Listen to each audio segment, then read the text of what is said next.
ਵਾਹਿਗੁਰੂ। ਗੁਰੂ ਨਾਨਕ ਪਾਦ ਪੰਕਜ ਬੰਦਨ, ਪਾਦ ਪੰਕਜ ਬੰਦਨ, ਸਿਮਰੋ ਅੰਗਦ ਦੁਖ ਨਿਕੰਦਨ, ਦਾਸ ਗੁਰ ਹਿਰਦੈ ਧਿਆਵੋ, ਗੁਰ ਹਿਰਦੈ ਧਿਆਵੋ। ਸ੍ਰੀ ਗੁਰੂ ਰਾਮਦਾਸ ਗੁਣ ਗਾਵੋ। ਗੁਰੂ ਅਰਜਨ ਬਿਗਨਨ ਕੇ ਨਾਸਕ, ਬਿਗਨਨ ਕੇ ਨਾਸਕ, ਹਰਿ ਗੋਬਿੰਦ ਸ਼ੁਭ ਸਮਰਥ ਪ੍ਰਕਾਸ਼ਕ। ਸ੍ਰੀ ਹਰਿ ਰਾਏ ਨਮੋ ਕਰ ਜੋਰੀ, ਨਮੋ ਕਰ ਜੋਰੀ। ਸ੍ਰੀ ਹਰਿ ਕ੍ਰਿਸ਼ਨ ਮਨਾਉ ਬਹੋਰੀ। ਤੇਗ ਬਹਾਦਰ ਪਰਮ ਕਿਰਪਾਲਾ ਜੀ, ਪਰਮ ਕਿਰਪਾਲਾ। ਸ੍ਰੀ ਗੁਰੂ ਗੋਬਿੰਦ ਸਿੰਘ ਵਿਸਾਲ, ਤਰੋਂ ਤਰਾ ਪਰ ਪੁਨ ਪੁਨ, ਵਾਹਿਗੁਰੂ ਪੁਨ ਪੁਨ ਸੀਸਾ। ਬੰਦੋ ਬਾਰ ਬਾਰ ਜਗਦੀਸਾ। ਏਕ ਓੰਕਾਰ ਸਤਿਗੁਰੂ ਤੇ ਪ੍ਰਸਾਦ ਸਚ ਹੋਏ। ਵਾਹਿਗੁਰੂ ਜੀ ਕੀ ਫਤਿਹ। ਬਿਘਨ ਬਿਨਾਸਨ ਸੋਏ, ਕਹਾਂ ਬੁੱਧ ਪ੍ਰਭ ਤੁਛ ਹਮਾਰੀ। ਵਰਨ ਸਕੈ ਮਹਿਮਾ ਜੋ ਤਿਹਾਰੀ, ਹਮ ਨਾ ਸਕਤ ਕਰ ਸਿਫਤ ਤੁਮਾਰੀ। ਆਪ ਲਿਹੋ ਤੁਮ ਕਥਾ ਸੁਧਾਰੀ, ਹਮ ਨਾ ਸਕਤ ਕਰ ਸਿਫਤ ਤੁਮਾਰੀ। ਆਪ ਲਿਹੋ ਤੁਮ ਕਥਾ ਸੁਧਾਰੀ। ਸਤਨਾਮ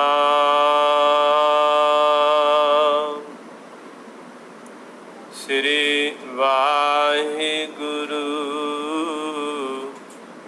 ਸਾਹਿਬ ਜੀਓ। ਕੀਰਤਨਸ ਪੀਜੂ ਹੱਥ ਹਸਤ, ਸਾਹਿਬ ਸੌਰ। ਹਕੀਕਤ ਸੁਨਾਸਤ ਜਾਹਰ ਜਹੂਰ। ਵਾਹਿਗੁਰੂ ਜੀ ਕਾ ਖਾਲਸਾ, ਵਾਹਿਗੁਰੂ ਜੀ ਕੀ ਫਤਿਹ।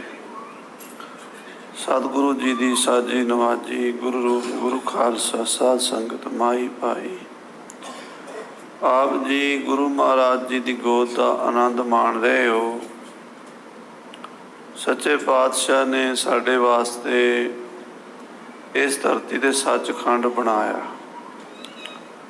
ਭਾਈ ਸਾਹਿਬ ਭਾਈ ਗੁਰਦਾਸ ਜੀ ਬਚਨ ਲਿਖਦੇ ਹਨ, ਸਾਧ ਸੰਗਤ ਸੱਚਖੰਡ ਵਸਾਇਆ।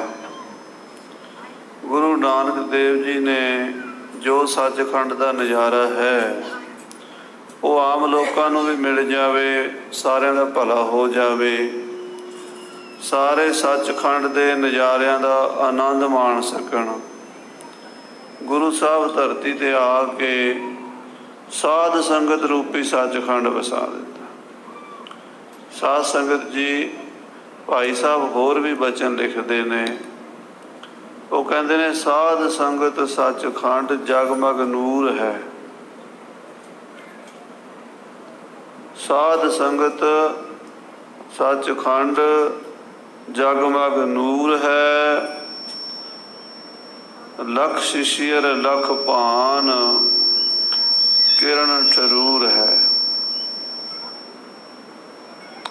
ਇਹਦਾ ਮਤਲਬ ਹੈ ਕਿ ਸਾਧ ਸੰਗਤ ਵਿੱਚ ਇੰਨਾ ਨੂਰ ਹੈ, ਇੰਨੀ ਰੋਸ਼ਨੀ ਹੈ, ਇਤਨਾ ਪ੍ਰਕਾਸ਼ ਹੈ, ਇਤਨਾ ਚਾਨਣਾ ਹੈ ਸਾਧ ਸੰਗਤ ਵਿੱਚ ਕਿ ਉਹਦੇ ਸਾਹਮਣੇ ਲੱਖਾਂ ਸੂਰਜ ਤੇ ਲੱਖਾਂ ਚੰਦਰਮਾ ਦੀਆਂ ਰਿਸ਼ਮਾਂ ਵੀ ਮੱਧਮ ਪੈ ਜਾਂਦੀਆਂ।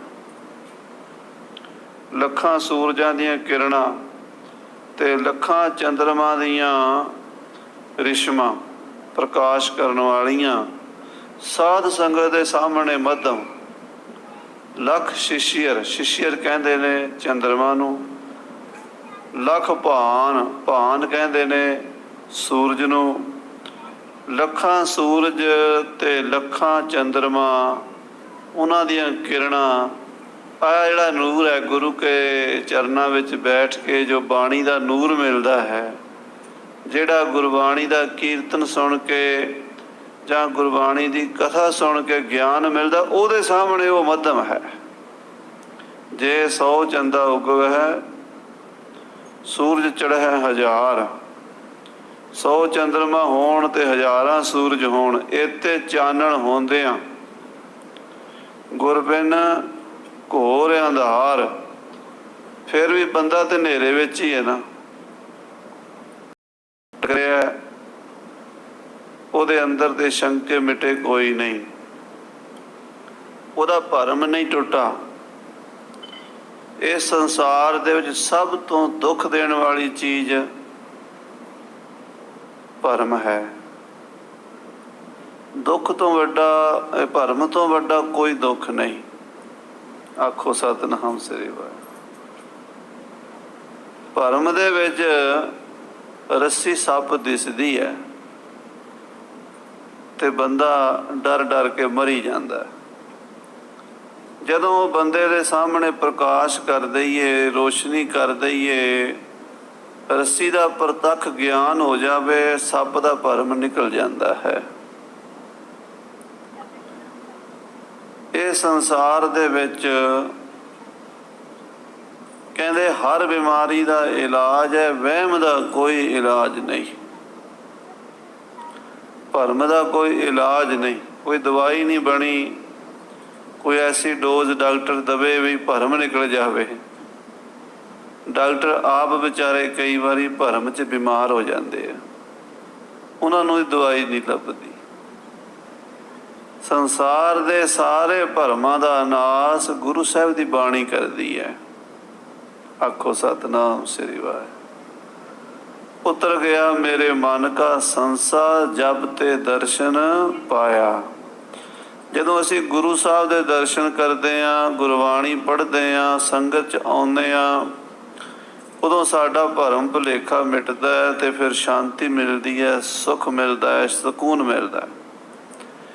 ਜਿੰਨੇ ਧਰਮ ਸਥਾਨ ਬਣੇ ਨੇ, ਗੁਰਦੁਆਰੇ, ਮੰਦਰ, ਚਰਚ, ਮਸਜਿਦ, ਮਸੀਤ, ਜਿੰਨੇ ਵੀ ਸਥਾਨ ਨੇ, ਜਿੰਨੇ ਧਰਮ ਨੇ, ਜਿੰਨੇ ਧਰਮ ਗ੍ਰੰਥ ਨੇ, ਕਾਹਦੇ ਵਾਸਤੇ ਨੇ? ਕਿ ਬੰਦਾ ਸੁਖੀ ਹੋਵੇ, ਸ਼ਾਂਤੀ ਮਿਲੇ। ਜੇ ਬੰਦਾ ਇਹਨਾਂ ਗ੍ਰੰਥਾਂ ਨੂੰ ਪੜ੍ਹ ਕੇ ਵੀ, ਗੁਰਦੁਆਰਿਆਂ 'ਚ ਆ ਕੇ ਵੀ ਅਜੇ ਸ਼ਾਂਤ ਨਹੀਂ ਹੈ, ਤਾਂ ਫਿਰ ਕਦੋਂ ਸ਼ਾਂਤ ਹੋਵੇਗਾ? ਭਾਈ ਗੁਰਦਾਸ ਜੀ ਕਹਿੰਦੇ ਨੇ, ਬਾਹਰ ਕੀ ਅਗਨ ਬੁਝਤ ਜਲ, ਸਰਤਾ ਕੈ ਨਾਉ ਮੈਂ ਜੋ ਆਗ ਲਗੇ, ਕੈਸੇ ਕਹਿ ਬੁਝਾਈ ਹੈ। ਬਾਹਰ ਕਿਸੇ ਮਕਾਨ ਨੂੰ, ਕਿਸੇ ਬਾਜ਼ਾਰ ਨੂੰ, ਕਿਸੇ ਮਾਰਕੀਟ ਨੂੰ, ਕਿਸੇ ਗੋਦਾਮ ਨੂੰ ਅੱਗ ਲੱਗ ਜਾਵੇ, ਨਦੀ ਦਾ ਪਾਣੀ ਲਿਆ ਕੇ ਉਹਨੂੰ ਬੁਝਾ ਲਈਦਾ, ਅੱਗ ਬੁਝ ਜਾਂਦੀ ਹੈ। ਪਰ ਜੇ ਨਦੀ ਦੇ ਵਿੱਚ ਕਿਸ਼ਤੀ ਸੜ ਕੇ ਸੁਆਹ ਹੋ ਜਾਵੇ, ਫਿਰ ਦੱਸੋ ਫਿਰ ਕੀ ਬਣੇਗਾ? ਸਮਝੋ ਇਸ ਗੱਲ ਨੂੰ। ਭਾਈ ਸਾਹਿਬ ਕਹਿੰਦੇ ਆ, ਬਾਹਰ ਕੀ ਅਗਨ ਬੁਝਤ ਜਲ, ਸਰਤਾ ਮੈਂ ਨਾਉ में जो आग लगे, कैसे कह बुझाई है। बाहर से भाग ओट लीजिए तो कोट गढ़, गढ़ में लूट लीजिए कहो ठहराई है। बाहर चोरां डाकुआं तो, दुश्मनों तो बचण लई किले 'ਚ जाईदा है, थाने 'ਚ जाईदा है, पुलिस कोल जाईदा है। जे उत्थे ही मारे जाइए फिर कित्थे जाके बचांगे। चोरन के त्रास शरण नरिंद गह, मारे महीपत जियो कैसे कह बचाई है। ਚੋਰਾਂ ਤੋਂ ਡਰ ਕੇ ਰਾਜੇ ਦੀ ਸ਼ਰਨ ਪਕੜੀ ਦੀ ਹੈ, ਰਾਜਾ ਜੀ ਬਚਾਓ। ਜੇ ਰਾਜਾ ਹੀ ਮਾਰ ਦੇਵੇ ਫਿਰ ਕਿੱਥੇ ਬਚਾਂਗੇ। ਬਾਹਰ ਦੀ ਅੱਗ ਤੋਂ, ਬਾਹਰ ਦੇ ਚੋਰਾਂ ਤੋਂ, ਬਾਹਰ ਦੇ ਦੁਸ਼ਮਣਾਂ ਤੋਂ ਬਚਦੇ ਬਚਦੇ ਜੇ ਅੰਦਰ ਸੜ ਗਏ। ਇਸੇ ਤਰ੍ਹਾਂ ਹੀ ਭਾਈ ਸਾਹਿਬ ਕਹਿੰਦੇ ਆ, ਮਾਇਆ ਡਰ ਡਰਪਤ ਹਾਰ ਗੁਰਦੁਆਰੇ ਜਾਵੇ।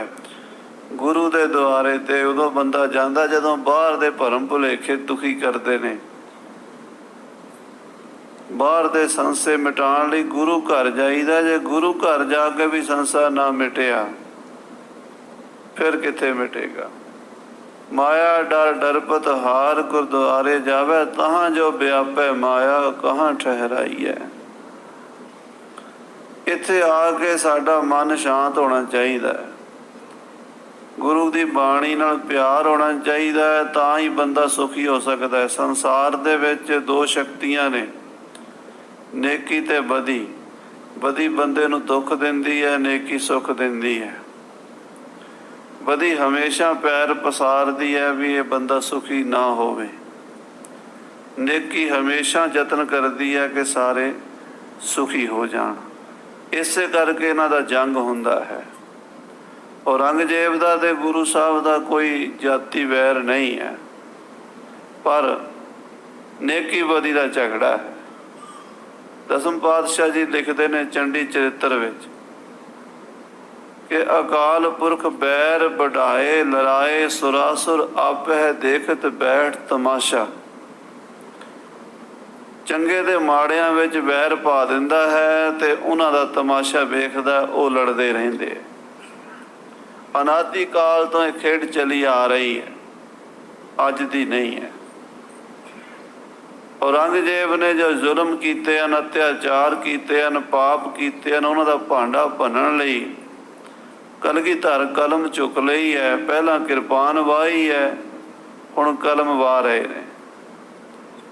ਕਿਰਪਾਨ ਵੀ ਬੁਰਾ ਕਰਨ ਵਾਸਤੇ ਨਹੀਂ ਵਾਹੀ ਤੇ ਕਲਮ ਵੀ ਭਲੇ ਵਾਸਤੇ ਵਾਹ ਰਹੇ ਨੇ।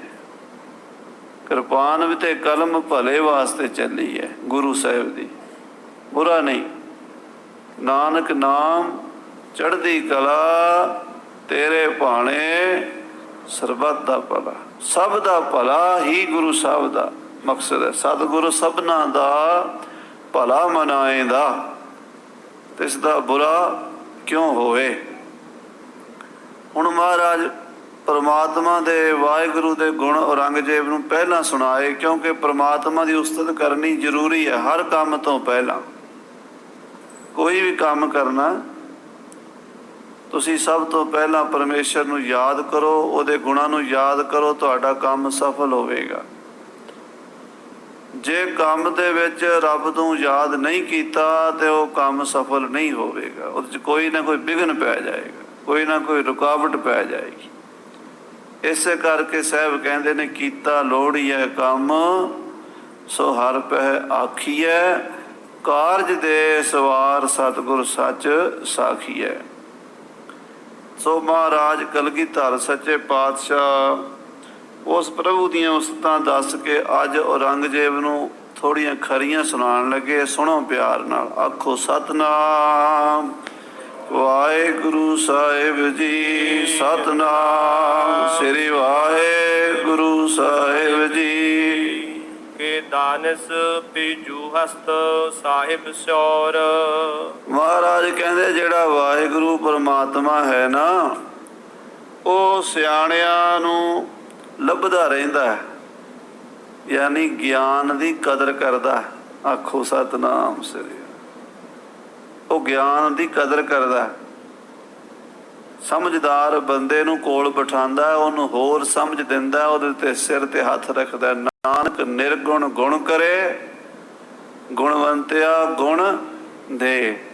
ਨਿਰਗੁਣਿਆਰਿਆਂ ਨੂੰ ਗੁਣ ਦਿੰਦਾ, ਗੁਣਵੰਤਿਆਂ ਨੂੰ ਹੋਰ ਗੁਣ ਦਿੰਦਾ। ਉਹ ਅਕਲ ਦੀ, ਬੁੱਧੀ ਦੀ, ਗਿਆਨ ਦੀ ਕਦਰ ਕਰਨ ਵਾਲਾ ਹੈ। ਕਿ ਸਾਹਿਬ ਪਿਯੂ ਅਸਤ, ਕਿ ਦਾਨਿਸ਼ ਪਿਯੂ ਅਸਤ। ਦਾਨਿਸ਼ ਜਿਹੜੇ ਸਿਆਣੇ ਹਨ, ਦਾਨਾ ਪੁਰਸ਼ ਹਨ, ਉਹਨਾਂ ਨੂੰ ਕਦਰ ਕਰਦਾ, ਉਹਨਾਂ ਨੂੰ ਤਲਾਸ਼ ਕਰਦਾ। ਕਿ ਸਾਹਿਬ ਸ਼ਊਰ, ਦਿਮਾਗ ਦਾ, ਅਕਲ ਦਾ ਉਹ ਮਾਲਕ ਹੈ, ਖਜ਼ਾਨਾ ਹੈ। ਜਿਵੇਂ ਕੱਲ੍ਹ ਵੀ ਵਿਚਾਰ ਹੋਈ ਸੀ, ਗੁਰੂ ਸਾਹਿਬ ਉਹਨਾਂ ਸ਼ਬਦਾਂ ਨੂੰ ਦੁਹਰਾ ਰਹੇ ਨੇ। ਔਰ ਜਦੋਂ ਕੋਈ ਸ਼ਬਦ ਦੁਹਰਾਇਆ ਜਾਂਦਾ ਉਹਦਾ ਮਤਲਬ ਹੁੰਦਾ ਵੀ ਸੁਣਨ ਵਾਲੇ ਦੇ ਦਿਮਾਗ ਵਿੱਚ ਇੱਕ ਵਾਰੀ ਜੇ ਗੱਲ ਨਹੀਂ ਸੁਣ ਸਕਿਆ ਦੂਜੀ ਵਾਰੀ ਸੁਣ ਲਵੇ। ਆਖੋ ਸਤਿਨਾਮ ਸ੍ਰੀ ਵਾਹਿਗੁਰੂ। ਜਦੋਂ ਕੋਈ ਸ਼ਬਦ ਦੁਹਰਾ ਕੇ ਕਿਹਾ ਜਾਂਦਾ ਉਹ ਵਜਨਦਾਰ ਸ਼ਬਦ ਹੁੰਦਾ, ਮਹੱਤਵਪੂਰਨ ਸ਼ਬਦ ਹੁੰਦਾ, ਰਿਪੀਟ ਕੀਤਾ ਜਾਂਦਾ। ਮਹਾਰਾਜ ਫਿਰ ਰਿਪੀਟ ਕਰ ਰਹੇ ਨੇ ਕਿ ਪਰਮਾਤਮਾ ਸਾਹਿਬ ਦਿਮਾਗ ਹੈ, ਉਹ ਬੁੱਧੀ ਦਾ ਦਿਮਾਗ ਦਾ ਖਜ਼ਾਨਾ ਹੈ। ਉਸ ਪ੍ਰਭੂ ਕੋਲ ਇਤਨਾ ਗਿਆਨ ਹੈ, ਕੁੱਲ ਦੁਨੀਆ ਨੂੰ ਉਹਨੇ ਗਿਆਨ ਦਿੱਤਾ, ਫਿਰ ਵੀ ਉਹਦਾ ਖਜ਼ਾਨਾ ਭਰਿਆ ਹੀ ਹੈ, ਉਹਦੇ ਖਜ਼ਾਨੇ ਨਹੀਂ ਘਟਦੇ। ਆਖੋ ਸਤਿਨਾਮ ਸ੍ਰੀ ਵਾਹਿਗੁਰੂ। ਹਾਂਜੀ। ਹਕੀਕਤ ਸ਼ਨਾਸਤ ਜਹਰ ਜਹੂਰ। ਹਕੀਕਤ ਨੂੰ, ਸੱਚਾਈ ਨੂੰ ਪਛਾਣਨ ਵਾਲਾ ਹੈ। ਇੱਥੇ ਦੁਨੀਆ ਵਿੱਚ ਕੀ ਹੁੰਦਾ, ਕਈ ਵਾਰੀ ਝੂਠ ਸੱਚ ਦਾ ਚੋਲਾ ਪਾ ਲੈਂਦਾ ਹੈ ਤੇ ਦੁਨੀਆ ਝੂਠ ਨੂੰ ਮੱਥੇ ਟੇਕਦੀ ਰਹਿੰਦੀ ਹੈ, ਸੱਚ ਕਿਨਾਰੇ ਰਹਿ ਜਾਂਦਾ। ਪਰ ਰੱਬ ਦੁਨੀਆ ਵਰਗਾ ਭੁਲੱਕੜ ਨਹੀਂ ਹੈ। ਰੱਬ ਨੂੰ ਪਤਾ ਹੈ ਕਿ ਸੱਚ ਕੀ ਹੈ ਤੇ ਝੂਠ ਕੀ ਹੈ। ਲੱਖਾਂ ਚੋਲੇ ਪਾ ਲਵੇ ਝੂਠ, ਰੱਬ ਤੋਂ ਪਰਦੇ ਨਹੀਂ ਕਰ ਸਕਦਾ। ਰੱਬ ਨੂੰ ਸਭ ਪਤਾ ਹੈ, ਹਕੀਕਤ ਨੂੰ ਜਾਣਦਾ, ਸੱਚਾਈ ਨੂੰ ਸਮਝਦਾ ਹੈ। ਵਾਹਿਗੁਰੂ ਜ਼ਾਹਰ ਜ਼ਹੂਰ, ਸਾਹਮਣੇ ਹਾਜ਼ਰਾ ਹਜ਼ੂਰ ਬੈਠਾ ਹੈ, ਵੇਖ ਰਿਹਾ ਹੈ। ਸ਼ਨਾਸਤ ਹਿੰਦੈ ਇਲਮ ਆਲਮ ਖੁਦਾਏ। ਉਹ ਪਰਮਾਤਮਾ ਦੁਨੀਆ ਦੇ ਸਾਰੇ ਇਲਮਾਂ ਨੂੰ ਜਾਣਨ ਵਾਲਾ। ਇਲਮ ਮੈਨੇ ਵਿਦਿਆ, ਜਿੰਨੀ ਦੁਨੀਆ ਦੀ ਵਿਦਿਆ ਹੈ, ਜਿੰਨਾ ਗਿਆਨ ਹੈ। ਇੱਕ ਬੰਦੇ ਨੂੰ 4 ਭਾਸ਼ਾ ਆਉਂਦੀਆਂ ਹੋਣਗੀਆਂ, ਪੰਜਾਬੀ ਜਾਣਦਾ, ਅੰਗਰੇਜ਼ੀ ਜਾਣਦਾ, ਹਿੰਦੀ ਜਾਣਦਾ, ਉਰਦੂ ਜਾਣਦਾ, ਫਾਰਸੀ ਜਾਣਦਾ, ਅਰਬੀ ਜਾਣਦਾ, ਪਰ ਦੁਨੀਆ ਦੀਆਂ ਸਾਰੀਆਂ ਬੋਲੀਆਂ ਇੱਕ ਬੰਦਾ ਨਹੀਂ ਜਾਣ ਸਕਦਾ। ਆਖੋ ਸਤਿਨਾਮ ਸ੍ਰੀ ਵਾਹਿਗੁਰੂ। ਮੰਨ ਲਓ ਜੇ ਬੋਲੀਆਂ ਥੋੜੀਆਂ ਥੋੜੀਆਂ ਸਿੱਖ ਵੀ ਜਾਵੇ ਦੁਨੀਆ ਦੀਆਂ, ਉਹਨਾਂ ਬੋਲੀਆਂ 'ਚ ਕਿੰਨੀਆਂ ਕਿਤਾਬਾਂ ਲਿਖੀਆਂ ਨੇ ਉਹ ਸਾਰੀਆਂ ਨਹੀਂ ਪੜ੍ਹ ਸਕਦਾ। ਕਿਸੇ ਵਿਦਵਾਨ ਨੇ ਦੱਸਿਆ ਸੀ ਕਿ 4 ਲੱਖ ਵਧੀਆ ਕਿਤਾਬ ਛਪਦੀ ਹੈ ਹਰ ਸਾਲ ਦੁਨੀਆ ਵਿੱਚ। ਵਧੀਆ ਕਿਤਾਬ, ਘਟੀਆ ਦਾ ਤਾਂ ਕੋਈ ਅੰਤ ਨਹੀਂ। ਵਧੀਆ ਕਿਤਾਬ ਜਿਹੜੀ ਚੰਗੀ, ਜਿਹਨੂੰ ਆਪਾਂ ਵਿਸ਼ਵ ਪੱਧਰ 'ਤੇ ਕਹਿ ਸਕਦੇ ਹਾਂ ਵੀ ਪੂਰੇ ਵਰਲਡ ਦੇ ਪੱਧਰ 'ਤੇ ਕੋਈ ਮੰਨਣਯੋਗ ਕਿਤਾਬ ਹੁੰਦੀ ਹੈ, ਹਰ ਸਾਲ 4-4 ਲੱਖ ਕਿਤਾਬਾਂ ਚੰਗੀਆਂ ਛਪਦੀਆਂ। ਕਿੰਨੀਆਂ ਕੁ ਪੜ੍ਹ ਲਓਗੇ? ਵਿਦਿਆ ਘਟੇ ਨਾ ਆਤ ਬਲ ਪਾਏ, ਪਰ ਪਰਮੇਸ਼ਰ ਸਾਰੀਆਂ ਪੜ੍ਹਿਆ ਹੋਇਆ ਹੈ। ਆਖੋ ਸਤਿਨਾਮ ਸ੍ਰੀ ਵਾਹਿਗੁਰੂ। ਉਹਦੇ ਕੋਲੋਂ ਕੋਈ ਕਿਤਾਬ ਨਹੀਂ ਛੁਪੀ ਹੋਈ ਵੀ ਉਹ 'ਚ ਕੀ ਲਿਖਿਆ ਕੀ ਨਹੀਂ ਲਿਖਿਆ, ਉਹ ਸਭ ਜਾਣਦਾ। ਸ਼ਨਾ ਸਿੰਧ ਇਲਮ ਆਲਮ ਖੁਦਾਏ। ਆਲਮ ਕਹਿੰਦੇ ਦੁਨੀਆ ਦੇ ਜਿੰਨੇ ਇਲਮ ਹਨ। ਆਲਮ ਕਹਿੰਦੇ ਦੁਨੀਆ ਨੂੰ, ਆਲਮ ਕਹਿੰਦੇ ਵਿਦਵਾਨ ਨੂੰ। ਆਲਮ ਦੇ 2 ਅਰਥ ਹਨ। ਆਲਮ ਦਾ ਇੱਕ ਅਰਥ ਹੈ ਦੁਨੀਆ, ਆਲਮ ਦਾ ਦੂਜਾ ਅਰਥ ਹੈ ਵਿਦਿਆ, ਵਿਦਵਾਨ। ਉਹ ਪਰਮਾਤਮਾ ਦੁਨੀਆ ਦੀਆਂ ਸਾਰੀਆਂ ਵਿਦਿਆ ਦਾ ਵਿਦਵਾਨ ਹੈ। ਉਹਨੂੰ ਸਾਰੀਆਂ ਭਾਸ਼ਾਵਾਂ ਆਉਂਦੀਆਂ ਨੇ, ਸਾਰੀਆਂ ਬੋਲੀਆਂ ਆਉਂਦੀਆਂ ਨੇ। ਔਰੰਗਜ਼ੇਬ ਤੂੰ 4 ਅੱਖਰ ਪੜ੍ਹ ਕੇ ਬੜਾ ਸਿਆਣਾ ਬਣਿਆ ਫਿਰਦਾ ਹੈ, ਅਕਾਲ ਪੁਰਖ ਦੇ ਸਾਹਮਣੇ ਤੇਰੀ ਸਿਆਣਪ ਕੁਝ ਵੀ ਨਹੀਂ ਹੈ। ਆਖੋ ਸਤਿਨਾਮ ਸ੍ਰੀ। ਉਹ ਬਹੁਤ ਵੱਡਾ ਵਿਦਵਾਨ ਹੈ। ਅਸੀਂ ਜਿੰਨੇ ਵਿਦਵਾਨ ਸੰਸਾਰ ਦੇ ਵਿੱਚ ਥੋੜ੍ਹਾ ਜਿਹਾ ਬੋਲਣ ਲੱਗ ਜਾਈਏ, ਥੋੜ੍ਹਾ ਜਿਹਾ ਪੜ੍ਹਨ ਲੱਗ ਜਾਈਏ, 10-20 ਕਿਤਾਬਾਂ ਜਿਹਨੂੰ ਆ ਜਾਣ ਪੜ੍ਹਨੀਆਂ, ਉਹ ਕਹਿੰਦਾ ਬਸ ਦੁਨੀਆ ਦੀ ਜਿਹੜੀ ਵਿਦਿਆ ਹੈ ਉਹ ਮੇਰੇ ਕੋਲ ਹੀ ਹੈ, ਮੇਰੇ ਤੋਂ ਵੱਡਾ ਅਜੇ ਤੱਕ ਕੋਈ ਵਿਦਵਾਨ ਨਹੀਂ ਪੈਦਾ ਹੋਇਆ, ਮੇਰੇ ਤੋਂ ਵੱਡਾ ਕੋਈ ਗਿਆਨੀ ਨਹੀਂ, ਮੇਰੇ ਤੋਂ ਵੱਡਾ ਕੋਈ ਸਮਝਦਾਰ ਨਹੀਂ। ਜਿਵੇਂ ਇੱਕ ਬੰਦੇ ਨੂੰ ਸੁੰਡ ਦੀ ਗੰਢੀ ਲੱਭ ਗਈ ਤੇ ਉਹ ਪਸਾਰੀ ਬਣ ਬੈਠਾ ਸੀ ਵੀ ਮੈਂ ਤਾਂ ਪਸਾਰੀ ਬਣ ਗਿਆ, ਮੈਨੂੰ ਤਾਂ ਬਹੁਤ ਵੱਡਾ। ਪਰ ਹੁਣ ਕੱਲੀ ਸੁੰਡ ਦੀ ਗੰਢੀ ਤਾਂ ਨਹੀਂ ਇਲਾਜ ਕਰ ਸਕਦੀ, ਹਜ਼ਾਰਾਂ ਦਵਾਈਆਂ ਹੋਰ ਵੀ ਹਨ। ਆਖੋ ਸਤਿਨਾਮ ਸ੍ਰੀ ਵਾਹਿਗੁਰੂ। ਥੋੜ੍ਹਾ ਜਿਹਾ ਸੀਮਤ ਜਿਹਾ ਗਿਆਨ ਹਮੇਸ਼ਾ ਝਗੜੇ ਖੜੇ ਕਰਦਾ ਹੈ। मैं महसूस किया, विद्वानां ने भी ये महसूस किया है, तुसीं भी समझोगे इस गल नूं। जिहड़ा बिल्कुल नहीं पढ़िया वो चुप करके बैठा, वो बेचारा बोलता ही नहीं। जिहड़ा बहुत पढ़ चुका, बहुत पढ़ चुका है, ਉਹਨੂੰ ਇਸ ਅਖੀਰ ਤੇ ਸਮਝ ਆ ਜਾਂਦੀ ਹੈ ਵੀ ਮੈਂ ਅਜੇ ਕੁਝ ਪੜ੍ਹਿਆ ਨਹੀਂ। ਮਸਕੀਨ ਜੀ ਨੇ ਕਈ ਵਾਰੀ ਜ਼ਿਕਰ ਕੀਤਾ ਕਥਾ ਵਿੱਚ, ਤੁਸੀਂ ਸੁਣਿਆ ਹੋਣਾ ਇਹ ਬਚਨ। ਉਹ ਕਹਿੰਦੇ ਬਹੁਤੇ ਵੱਡੇ ਅਮੀਰ ਹੋਣ ਦਾ, ਪੈਸੇ ਵਾਲੇ ਹੋਣ ਦਾ ਇੱਕੋ ਹੀ ਲਾਭ ਹੈ ਕਿ ਬੰਦੇ ਨੂੰ ਆਪਣੇ ਅੰਦਰ ਦੀ ਭੁੱਖ ਦਾ ਪਤਾ ਲੱਗੇ ਵੀ ਮੈਂ ਅਰਬਾਂਪਤੀ ਬਣ ਗਿਆ, ਅਜੇ ਹੋਰ ਚਾਹੁੰਦਾ ਹਾਂ ਮੈਂ, ਇਹਦਾ ਮਤਲਬ ਮੈਂ ਬਹੁਤ ਗਰੀਬ ਹਾਂ। ਜੇ ਸਮਝ ਆ ਜਾਏ ਤਾਂ ਪੈਸੇ ਹੋਣ ਦਾ ਫਾਇਦਾ, ਜੇ ਇੰਨਾ ਗਿਆਨ ਹੋ ਜਾਏ ਤਾਂ ਅਮੀਰ ਹੋਣ ਦਾ ਫਾਇਦਾ। ਜਿਵੇਂ ਸ਼ੇਰੇ ਪੰਜਾਬ ਮਹਾਰਾਜਾ ਰਣਜੀਤ ਸਿੰਘ ਜੀ ਮੁਲਤਾਨ ਦਾ ਕਿਲ੍ਹਾ ਫਤਿਹ ਕਰਕੇ ਆਏ, ਬੜੇ ਖਜ਼ਾਨੇ ਉੱਥੋਂ ਹੀਰੇ ਮੋਤੀਆਂ ਦੇ ਲਿਆਏ। ਜਦੋਂ ਕੋਈ ਕਬਜ਼ਾ ਕਰਦੇ ਕਿਸੇ ਤੇ, ਉੱਥੋਂ ਕੋਈ ਖਜ਼ਾਨੇ ਤਾਂ ਲੱਭਦਾ ਹੀ ਹੈ। ਰਿਆਸਤ ਵੱਡੀ ਸੀ ਮੁਲਤਾਨ ਦੀ। ਮਨ 'ਚ ਥੋੜ੍ਹਾ ਜਿਹਾ ਮਾਣ ਜਿਹਾ ਆਇਆ, ਮੈਂ ਮੁਲਤਾਨ ਫਤਿਹ ਕਰ ਲਿਆ। ਪਰ ਗੁਰਬਾਣੀ ਪੜ੍ਹਨ ਵਾਲੇ ਸਾਂ। ਉਸੇ ਵੇਲੇ ਅੰਦਰੋਂ ਤਾਰ ਖੜਕੀ, ਸ੍ਰੀ ਗੁਰੂ ਗ੍ਰੰਥ ਸਾਹਿਬ ਦੇ ਕਮਰੇ 'ਚ ਜਾ ਕੇ ਆਪਣੇ ਮੂੰਹ ਤੇ ਚਪੇੜਾ ਮਾਰਨ, ਆਪ ਹੀ ਰੋਣ ਲੱਗ ਪਏ। ਇਹ ਗੁਰੂ ਗ੍ਰੰਥ ਸਾਹਿਬ ਸੱਚੇ ਪਾਤਸ਼ਾਹ, ਮੇਰੇ ਮੂੰਹ ਤੇ ਚਪੇੜਾ ਮਾਰੋ, ਮੈਂ ਕਿੰਨਾ ਮੂਰਖ ਹਾਂ। ਜਿੱਤ ਤੁਹਾਡੀ ਹੈ, ਵਡਿਆਈ ਤੁਹਾਡੀ ਹੈ, ਤੇ ਮੈਂ ਆਪਣੀ ਸਮਝੀ ਬੈਠਾ। ਮੈਂ ਤਾਂ ਕੀੜਾ। ਵੱਡੇ ਬਾਦਸ਼ਾਹ ਹੋਣ ਦਾ, ਵੱਡੇ ਅਮੀਰ ਹੋਣ ਦਾ, ਸ਼ਾਹੂਕਾਰ ਹੋਣ ਦਾ ਇਹ ਫਾਇਦਾ ਹੈ ਕਿ ਬੰਦੇ ਨੂੰ ਆਪਣੇ ਅੰਦਰ ਦੀ ਗਰੀਬੀ ਦਾ, ਭੁੱਖ ਦਾ ਪਤਾ ਲੱਗੇ ਕਿ ਮੈਂ ਕੁਝ ਵੀ ਨਹੀਂ ਅਜੇ, ਮੈਂ ਤਾਂ ਭੁੱਖਾ ਹੀ ਹਾਂ। ਭੁੱਖਿਆਂ ਭੁੱਖ ਨਾ ਉਤਰੀ, ਜੇ ਬੰਨਾਂ ਪੁਰੀਆਂ ਪਹਾੜ, ਜੇ ਪੁਰੀਆਂ ਦੇ ਪਹਾੜ ਵੀ ਬੰਨ੍ਹ ਲਵਾਂਗਾ ਤਾਂ ਮੇਰੀ ਅੰਦਰ ਦੀ ਭੁੱਖ ਤਾਂ ਨਹੀਂ ਨਾ ਖਤਮ ਹੋਣੀ। ਆਖੋ ਸਤਿਨਾਮ ਸ੍ਰੀ ਵਾਹਿਗੁਰੂ। ਇਹ ਹੈ ਬਹੁਤੇ ਵਿਦਵਾਨ ਹੋਣ ਦਾ ਅਖੀਰ। ਇਹ ਹੈ ਬਹੁਤੀ ਵਿੱਦਿਆ ਪੜ੍ਹਨ ਦਾ ਇਹ ਲਾਭ ਹੈ ਕਿ ਪਤਾ ਲੱਗੇ ਕਿ ਅਜੇ ਮੈਂ ਕੁਝ ਵੀ ਨਹੀਂ ਪੜ੍ਹਿਆ, ਬੜਾ ਕੁਝ ਪਿਆ। ਕਿਉਂਕਿ ਜਦੋਂ ਤੁਸੀਂ ਕਿਸੇ ਫੀਲਡ ਵਿੱਚ ਵੜਦੇ ਹੋ ਨਾ, ਉਹਦੇ ਨੌਲੇਜ ਵੱਧਦੀ ਹੈ। ਕਿਤਾਬਾਂ ਦੇ, ਗ੍ਰੰਥਾਂ ਦੇ, ਵਿੱਦਿਆ ਦੇ ਜਦੋਂ ਵਿੱਚ ਪ੍ਰਵੇਸ਼ ਕਰੀਦਾ, ਫਿਰ ਪਤਾ ਲੱਗਦਾ ਅਜੇ ਬੜਾ ਕੁਝ ਪਿਆ, ਅਜੇ ਤਾਂ ਇੱਕ ਕਦਮ ਵੀ ਨਹੀਂ ਅਸੀਂ ਤੁਰੇ। ਪਰ ਹਮੇਸ਼ਾ ਲੜਾਈ ਕੌਣ ਕਰਦੇ ਨੇ? ਅੱਧ ਪੜ੍ਹ। ਦੁਨੀਆ ਦੇ ਜਿੰਨੇ ਝਗੜੇ ਨੇ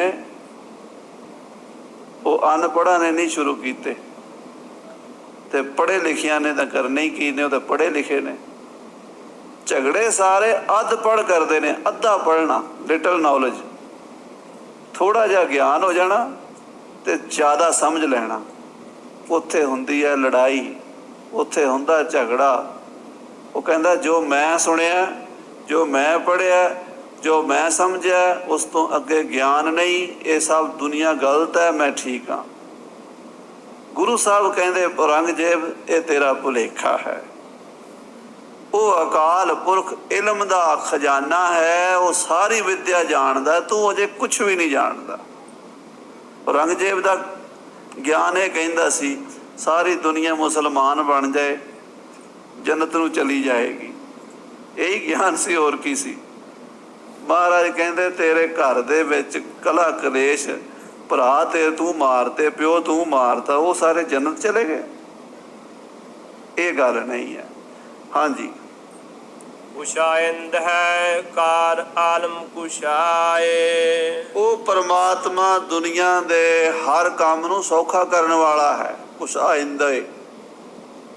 ਕੋਈ ਕੰਮ ਔਖਾ ਹੋਵੇ, ਨਾ ਹੁੰਦਾ ਹੋਵੇ, ਆਪਾਂ ਉਹਨੂੰ ਸੌਖਾ ਕਰਨ ਲਈ ਹੀਲਾ ਕਰਦੇ ਹਾਂ। ਮਹਾਰਾਜ ਕਹਿੰਦੇ ਸਾਰੇ ਕੰਮ ਸੌਖੇ ਹੋ ਜਾਣੇ, ਉਹਦੇ ਅੱਗੇ ਅਰਦਾਸ ਕਰ ਦਿਓ, ਉਹਦੀ ਦਇਆ ਹੋ ਜਾਵੇ, ਉਹਦੀ ਨਿਗਾਹ ਹੋ ਜਾਵੇ। ਸਾਧ ਸੰਗਤ ਜੀ, ਸਿਆਣੇ ਸਮਝਦਾਰ ਬੰਦੇ, ਭਾਵੇਂ ਉਹ ਡਾਕਟਰ ਹਨ, ਭਾਵੇਂ ਉਹ ਇੰਜੀਨੀਅਰ ਹਨ, ਭਾਵੇਂ ਵਕੀਲ ਹਨ, ਉਹ ਇਹ ਰਾਏ ਦੇਣਗੇ ਵੀ ਸਾਡਾ ਕੰਮ ਕਰਨਾ, ਸਫਲਤਾ ਪਰਮੇਸ਼ਰ ਨੇ ਦੇਣੀ ਹੈ। ਆਖੋ ਸਤਿਨਾਮ ਸ੍ਰੀ ਵਾਹਿਗੁਰੂ।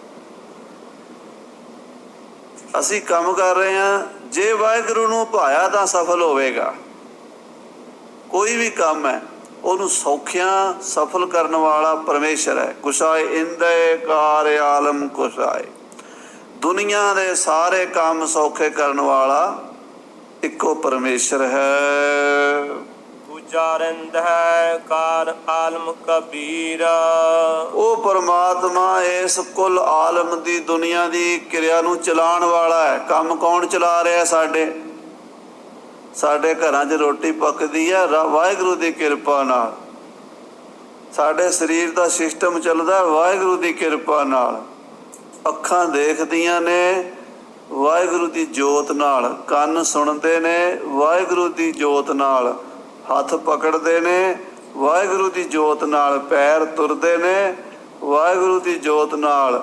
ਜਿੰਨੇ ਵਪਾਰ ਵਿਹਾਰ ਆਉਣ ਜਾਣ ਲੈਣ ਦੇਣ ਦੇ ਜਿੰਨੇ ਵਿਹਾਰ ਚੱਲਦੇ ਨੇ ਸਭ ਉਹਦੀ ਕਿਰਪਾ ਨਾਲ ਚੱਲਦੇ। ਸਾਰੇ ਕੰਮ ਚਲਾਉਣ ਵਾਲਾ ਹੈ ਔਰੰਗਜ਼ੇਬ ਮੇਰਾ ਵਾਹਿਗੁਰੂ ਹੈ, ਮੇਰਾ ਪਰਮੇਸ਼ਰ ਹੈ, ਉਹ ਮੇਰਾ ਖੁਦਾਬੰਦ ਹੈ।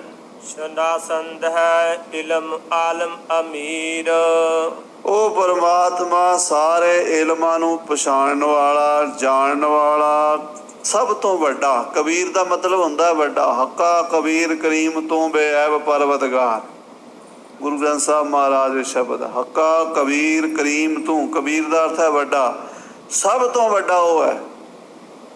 ਵੱਡੀ ਹੂੰ ਵੱਡਾ ਅਪਾਰ ਤੇਰਾ ਮਰਤਬਾ, ਰੰਗ ਪਰੰਗ ਅਨੇਕ ਨਾ ਜਾਪਣ ਕਰਤਬਾ।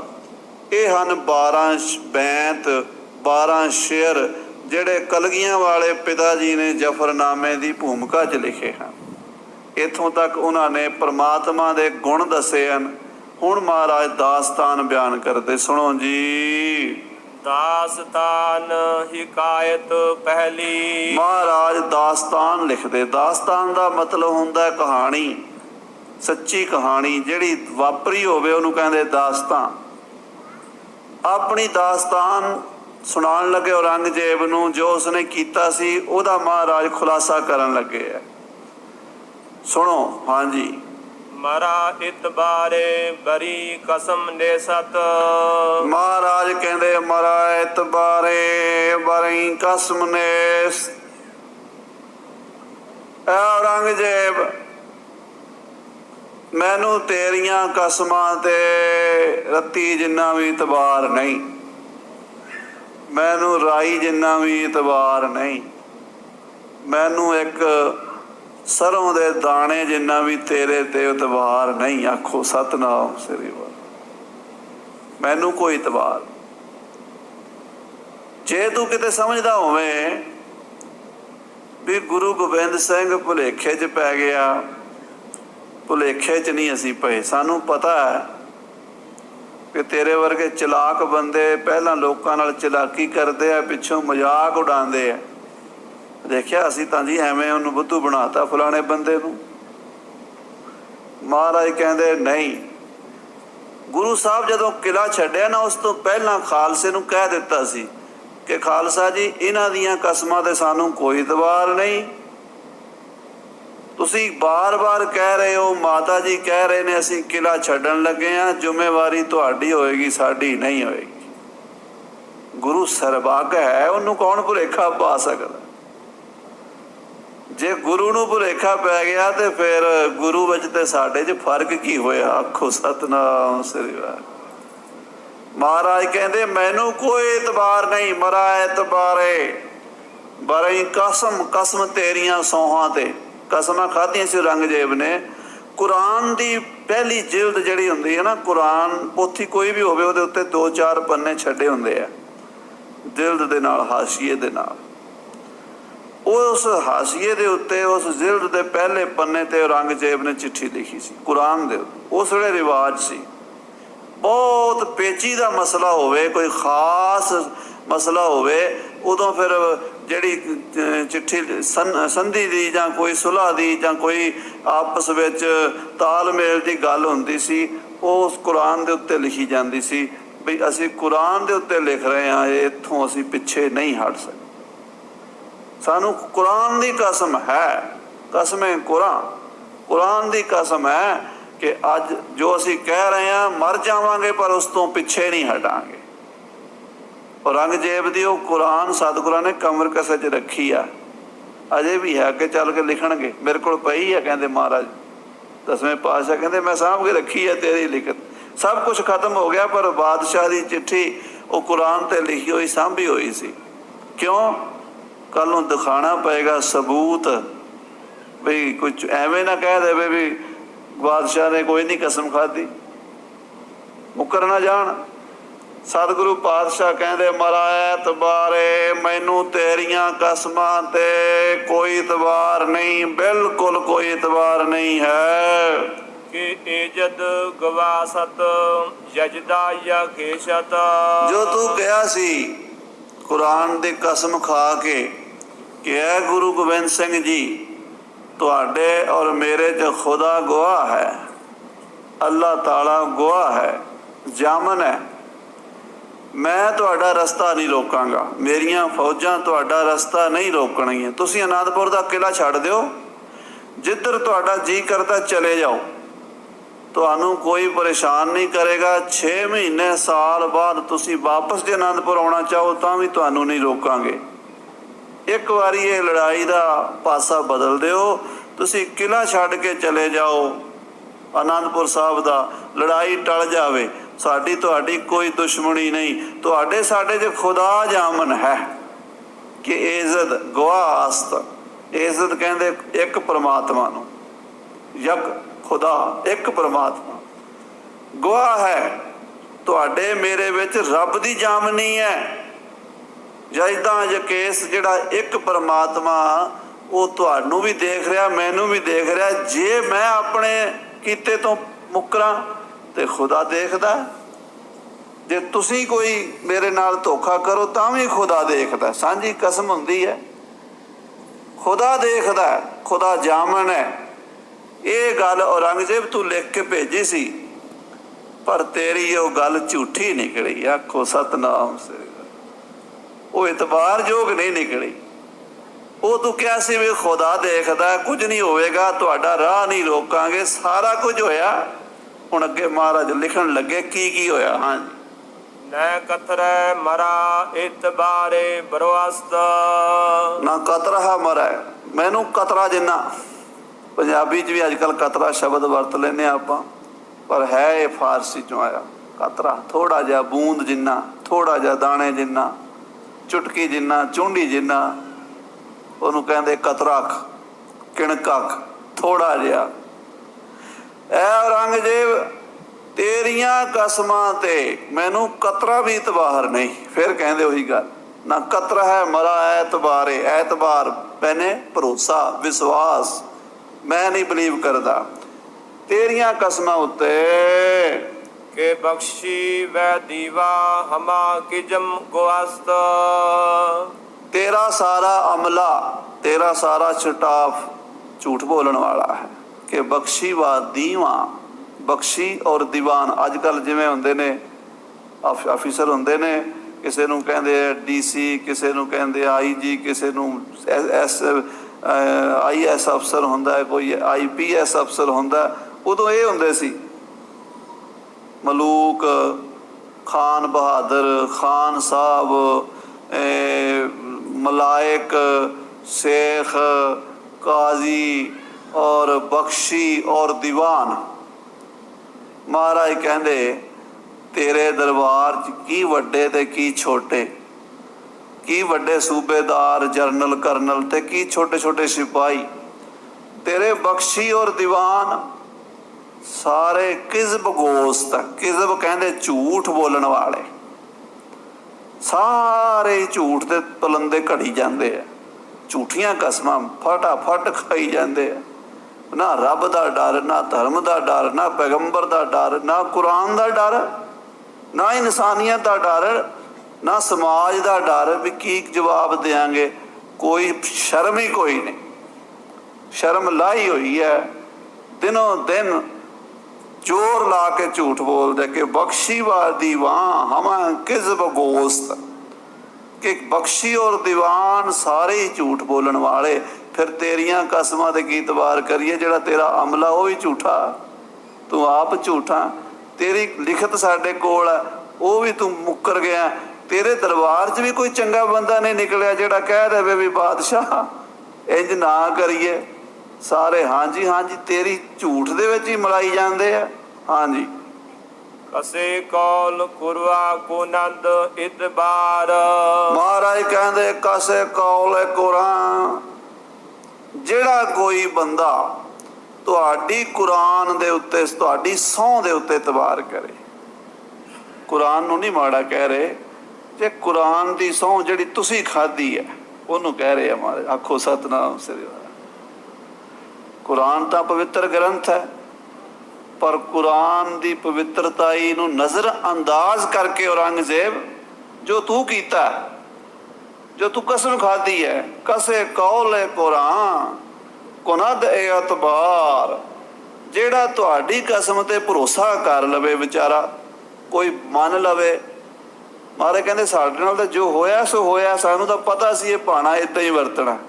ਪਰ ਜੇ ਕੋਈ ਹੋਰ ਵੀ ਬੰਦਾ, ਕੋਈ ਵੀ ਬੰਦਾ, ਹਿੰਦੂ, ਮੁਸਲਮਾਨ, ਈਸਾਈ, ਸਿੱਖ, ਜੈਨੀ, ਬੋਧੀ, ਕੋਈ ਵੀ ਆਦਮੀ ਕਿਸੇ ਮੁਲਕ ਦਾ, ਇਹ ਔਰੰਗਜ਼ੇਬ ਤੇਰੀ ਕਸਮ ਤੇ ਭਰੋਸਾ ਕਰ ਲਵੇ, ਹਮਾਰੋਜ ਆਖਿਰ ਸ਼ਬਦ ਮਰਦ ਖੁਆਰ। ਮਹਾਰਾਜ ਕਹਿੰਦੇ ਅਖੀਰ ਨੂੰ ਉਹ ਬੰਦਾ ਖੁਆਰ ਹੋਏਗਾ, ਪਰੇਸ਼ਾਨ ਹੋਏਗਾ।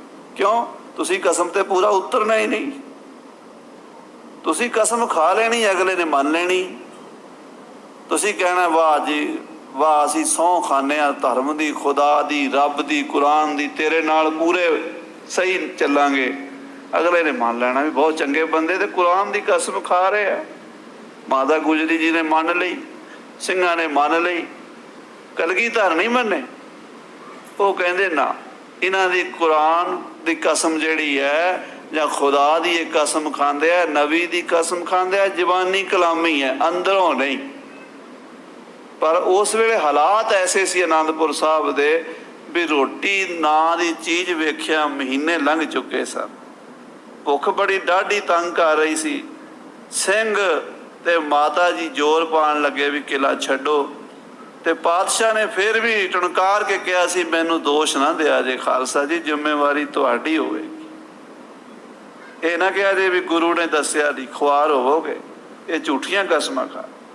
ਹੁਣ ਮਹਾਰਾਜ ਔਰੰਗਜ਼ੇਬ ਨੂੰ ਕਹਿੰਦੇ ਜੋ ਹੋਇਆ ਸੋ ਹੋਇਆ, ਪਰ ਅੱਗੇ ਨੂੰ ਵੀ ਤੇਰੀ ਕਸਮ ਤੇ ਕੋਈ ਇਤਬਾਰ ਕਰ ਲਵੇ, ਅਖੀਰ ਖੁਆਰ ਹੋਏਗਾ, ਪਰੇਸ਼ਾਨ ਹੋਏਗਾ, ਉਹਦੇ ਨਾਲ ਧੋਖਾ ਹੋਏਗਾ। ਹਾਂਜੀ ਤੁਮਾਰਾ ਕਸਾ ਸਾਇ ਆਇਤ ਬਜੇਰ। ਔਰੰਗਜ਼ੇਬ ਤੂੰ ਹੈਰਾਨ ਹੋਏਗਾ ਵੀ ਮੈਂ ਕਸਮਾਂ ਵੀ ਖਾਧੀਆਂ, ਘੇਰੇ ਵੀ ਪਵਾਏ, ਫੌਜਾਂ ਵੀ ਭੇਜੀਆਂ, ਗੁਰੂ ਗੋਬਿੰਦ ਸਿੰਘ ਜਿਉਂਦਾ ਕਿਵੇਂ ਫਿਰਦਾ? ਆਖੋ ਸਤਿਨਾਮ ਸ੍ਰੀ ਵਾਹਿਗੁਰੂ। ਤੈਨੂੰ ਤਾਂ ਇਹੀ ਹੈਰਾਨੀ ਹੈ, ਜਿਹੜਾ ਜਿੰਨਾ ਕੁਝ ਤੂੰ ਕੀਤਾ ਮੈਨੂੰ ਮਰਵਾਉਣ ਵਾਸਤੇ ਕੀਤਾ। ਕਿਉਂਕਿ ਔਰੰਗਜ਼ੇਬ ਦਾ ਮਕਸਦ ਕੇਵਲ ਤੇ ਕੇਵਲ ਸੀ ਕਿ ਸ੍ਰੀ ਕਲਗੀਧਰ ਜੀ ਕਾਬੂ ਆ ਜਾਣ, ਜੜ ਪਕੜੀ ਜਾਵੇ ਤੇ ਸਾਰਾ ਫਸਾਦ ਹੀ ਮੁੱਕ ਜਾਵੇ। ਪਰ ਹੈਰਾਨ ਸੀ ਔਰੰਗਜ਼ੇਬ ਵੀ ਉਹ ਨਿਕਲ ਕਿਵੇਂ ਗਿਆ। ਸਾਹਿਬ ਕਲਗੀਧਰ ਪਾਤਸ਼ਾਹ ਤਾੜੀ ਮਾਰ ਕੇ ਨਿਕਲੇ ਆ ਚਮਕੌਰ ਦੀ ਗੜੀ ਚੋਂ, ਕਹਿ ਕੇ ਨਿਕਲਿਆ ਪੀਰੇ ਹਿੰਦ ਮੇ ਰਵਾਦ, ਆਪਣੀ ਬੋਲੀ 'ਚ ਵੀ ਨਹੀਂ, ਉਹਨਾਂ ਦੀ ਬੋਲੀ 'ਚ ਵੀ ਸਮਝ ਆ ਜਾਵੇ ਉਹਨਾਂ ਨੂੰ। ਫਾਰਸੀ 'ਚ ਮਹਾਰਾਜ ਨੇ ਆਖਿਆ ਪੀਰੇ ਹਿੰਦ ਮੇ ਰਵਾਦ, ਉੱਚੀ ਆਵਾਜ਼ ਵਿੱਚ ਤਾੜੀ ਵੀ ਮਾਰੀ ਹੈ। ਉਹਦਾ ਮਤਲਬ ਸੀ ਵੀ ਹਿੰਦ ਦਾ ਪੀਰ ਜਾ ਰਿਹਾ ਹੈ। ਉਹ ਗੁਰੂ ਸਾਹਿਬ ਨੂੰ ਹਿੰਦ ਦਾ ਪੀਰ ਕਹਿੰਦੇ ਸੀ। ਪੂਰਾ ਹਿੰਦੁਸਤਾਨ ਕਲਗੀਧਰ ਨੂੰ ਆਪਣਾ ਪੀਰ ਮੰਨਦਾ ਸੀ, ਮੰਨਦਾ ਹੈ, ਮੰਨਦਾ ਰਹੇਗਾ। ਉਹ ਹੈ ਹੀ ਪੀਰ ਨੇ। ਪੀਰੇ ਹਿੰਦ ਮੇ ਰਵਦ, ਕਿ ਜਾ ਰਿਹਾ ਹਿੰਦ ਦਾ ਪੀਰ, ਪਕੜ ਲਓ। ਰੌਲਾ ਪੈ ਗਿਆ। ਗੁਰੂ ਸਾਹਿਬ ਕਹਿੰਦੇ ਅਸੀਂ ਨਿਕਲ ਗਏ, ਤੂੰ ਹੈਰਾਨ ਹੈ ਵੀ ਜਿਉਂਦਾ ਕਿਵੇਂ ਹੈ। ਸੁਣ, ਹਮਾਰਾ ਕਸ਼ਾ ਸ਼ਾਇਦ ਬਜ਼ੇਰ। ਔਰੰਗਜ਼ੇਬ ਇੱਕ ਹੁਮਾ ਪੰਛੀ ਹੁੰਦਾ ਹੈ, ਫਾਰਸੀ ਵਾਲੇ ਉਸ ਨੂੰ ਹੁਮਾ ਕਹਿੰਦੇ ਹਨ। ਔਰੰਗਜ਼ੇਬ ਹੁਮਾ ਸਮਝਦਾ, ਤਾਂ ਮਹਾਰਾਜ ਨੇ ਹੁਮਾ ਸ਼ਬਦ ਵਰਤਿਆ। ਆਪਣੇ ਦੇਸ਼ 'ਚ ਸੰਸਕ੍ਰਿਤ ਜਿਹਨੂੰ ਅਨਲ ਪੰਛੀ ਕਹਿੰਦੇ, ਉਹ ਪੰਛੀ ਆਕਾਸ਼ ਵਿੱਚ ਹੀ ਰਹਿੰਦਾ। ਫਾਰਸੀ ਵਾਲੇ ਵੀ ਕਹਿੰਦੇ ਨੇ ਤੇ ਸੰਸਕ੍ਰਿਤ ਵਾਲੇ ਵੀ ਕਹਿੰਦੇ ਨੇ, ਉਹ ਆਕਾਸ਼ ਵਿੱਚ ਹੀ ਆਂਡਾ ਦਿੰਦਾ। ਉਹਦਾ ਆਂਡਾ ਜ਼ਮੀਨ ਵੱਲ ਆਉਂਦਾ, ਜ਼ਮੀਨ ਤੋਂ 100-200 ਮੀਟਰ ਆਂਡਾ ਉੱਪਰ ਹੀ ਫੁੱਟ ਜਾਂਦਾ, ਬੱਚਾ ਨਿਕਲਦਾ, ਫੜਫੜਾ ਕੇ ਉੱਪਰ ਨੂੰ ਉੱਡਦਾ, ਆਪਣੇ ਮਾਂ ਪਿਓ ਕੋਲ ਚਲਾ ਜਾਂਦਾ। ਐਸਾ ਪੰਛੀ ਹੈ, ਉਹਦਾ ਬੱਚਾ ਵੀ ਜ਼ਮੀਨ ਤੇ ਨਹੀਂ ਆਉਂਦਾ। ਉਸ ਪੰਛੀ ਦੇ ਪਰ ਜੇ ਕਿਸੇ ਰੂਪ ਵਿੱਚ ਕਿਸੇ ਕਰਨੀ ਵਾਲੇ ਮਹਾਂਪੁਰਸ਼ ਦੁਆਰਾ ਥੱਲੇ ਆ ਜਾਣ, ਜਿਹੜੀ ਚੀਜ਼ ਨੂੰ ਲਾ ਦਿਓ ਉਹ ਚੀਜ਼ ਉੱਡ ਕੇ ਉੱਥੇ ਚਲੀ ਜਾਂਦੀ ਹੈ ਜਿੱਥੇ ਹੁਮਾ ਪੰਛੀ ਰਹਿੰਦਾ। ਦਸਮ ਪਾਤਸ਼ਾਹ ਨੇ ਇੱਥੇ ਹੋਮਾ ਲਿਖਿਆ, ਅਕਾਲ ਉਸਤਤ ਅਨਲ ਲਿਖਿਆ। ਪੰਛੀ ਅਨਲ ਆਕਾਸ਼ ਡੋਲ ਵੋ ਕਰਤ ਹੈ, ਆਕਾਸ਼ 'ਚ ਹੀ ਰਹਿੰਦਾ, ਜ਼ਮੀਨ ਤੇ ਕਦੀ ਨਹੀਂ ਆਇਆ। ਫਾਰਸੀ ਈਰਾਨ ਦੇ ਜਿਹੜੇ ਵਿਦਵਾਨ ਨੇ, ਪਰਸ਼ੀਅਨ ਦੇ, ਉਹਨਾਂ ਨੇ ਲਿਖਿਆ ਹੈ ਕਿ ਉਹ ਹੁਮਾ ਪੰਛੀ ਉੜਦਾ ਉੜਦਾ ਜੇ ਕਿਸੇ ਬੰਦੇ ਦੇ ਸਿਰ ਤੋਂ ਲੰਘੇ ਔਰ ਉਹਦੀ ਛਾਈ, ਉਹਦੀ ਪਰਛਾਈ ਪੈ ਜਾਵੇ ਬੰਦੇ ਤੇ, ਉਹ ਬੰਦਾ ਬਾਦਸ਼ਾਹ ਬਣ ਜਾਂਦਾ। ਇਹ ਲਿਖਿਆ ਔਰੰਗਜ਼ੇਬ ਨੂੰ ਮਹਾਰਾਜ ਉਹਦੀ ਬੋਲੀ ਜੀ ਸਮਝਾ ਰਹੇ। ਹੁਮਾਰਾ ਕਸ਼ੈ ਸ਼ਾਇਦ ਬਜ਼ੇਰ, ਐ ਔਰੰਗਜ਼ੇਬ ਜਿਹੜਾ ਹੁਮਾ ਦੇ ਛਾਇਆ ਥੱਲੇ ਆ ਜੇ ਉਹ ਤੇ ਬਾਦਸ਼ਾਹ ਬਣ ਗਿਆ ਨਾ। ਫਿਰ ਕੀ ਹੁੰਦਾ, ਅਗਲੀ ਪੰਕਤੀ ਚ ਕਰੋ ਦਸਤ ਦਾਰਦ ਨਾ ਜਾਗੇ ਤਾਲੇ। ਜਾਗੇ ਕਹਿੰਦੇ ਸਾਧ ਸੰਗਤ ਜੀ ਕਾਂ ਨੂੰ, ਕਊਏ ਨੂੰ। ਕਾਲਾ ਕਾਂ ਸ਼ੈਤਾਨ ਬੜਾ ਪਰ ਗੰਦ ਖਾਂਦਾ, ਤੇ ਕਾਵਾਂ ਰੌਲੀ ਪਾਉਣ ਤੋਂ ਬਿਨਾਂ ਕਿਸੇ ਦਾ ਵਿਗਾੜ ਕੁਝ ਨਹੀਂ ਸਕਦਾ। ਆਖੋ ਸਤਨਾਮ ਸ੍ਰੀ ਵਾਹਿਗੁਰੂ। ਕਾਂ ਐ ਔਰੰਗਜ਼ੇਬ ਜਿਹਦੇ ਸਿਰ ਤੋਂ ਹੁਮਾ ਲੰਘ ਗਿਆ, ਜਾਂ ਜਿਹਦੇ ਸਿਰ ਤੇ ਹੁਮਾ ਨੇ ਛਾਇਆ ਕਰ ਦਿੱਤਾ, ਉਹ ਤਾਂ ਬਣ ਗਿਆ ਬਾਦਸ਼ਾਹ। ਉਸ ਜਿਹਦੇ ਸਿਰ ਤੇ ਹੁਮਾ ਦਾ ਛਾਇਆ ਹੈ, ਉਸ ਬੰਦੇ ਦਾ ਕਾਂ ਕੀ ਵਿਗਾੜ ਸਕਦੇ? ਦੱਸ, ਕੋਈ ਵਿਗਾੜ ਸਕਦੇ?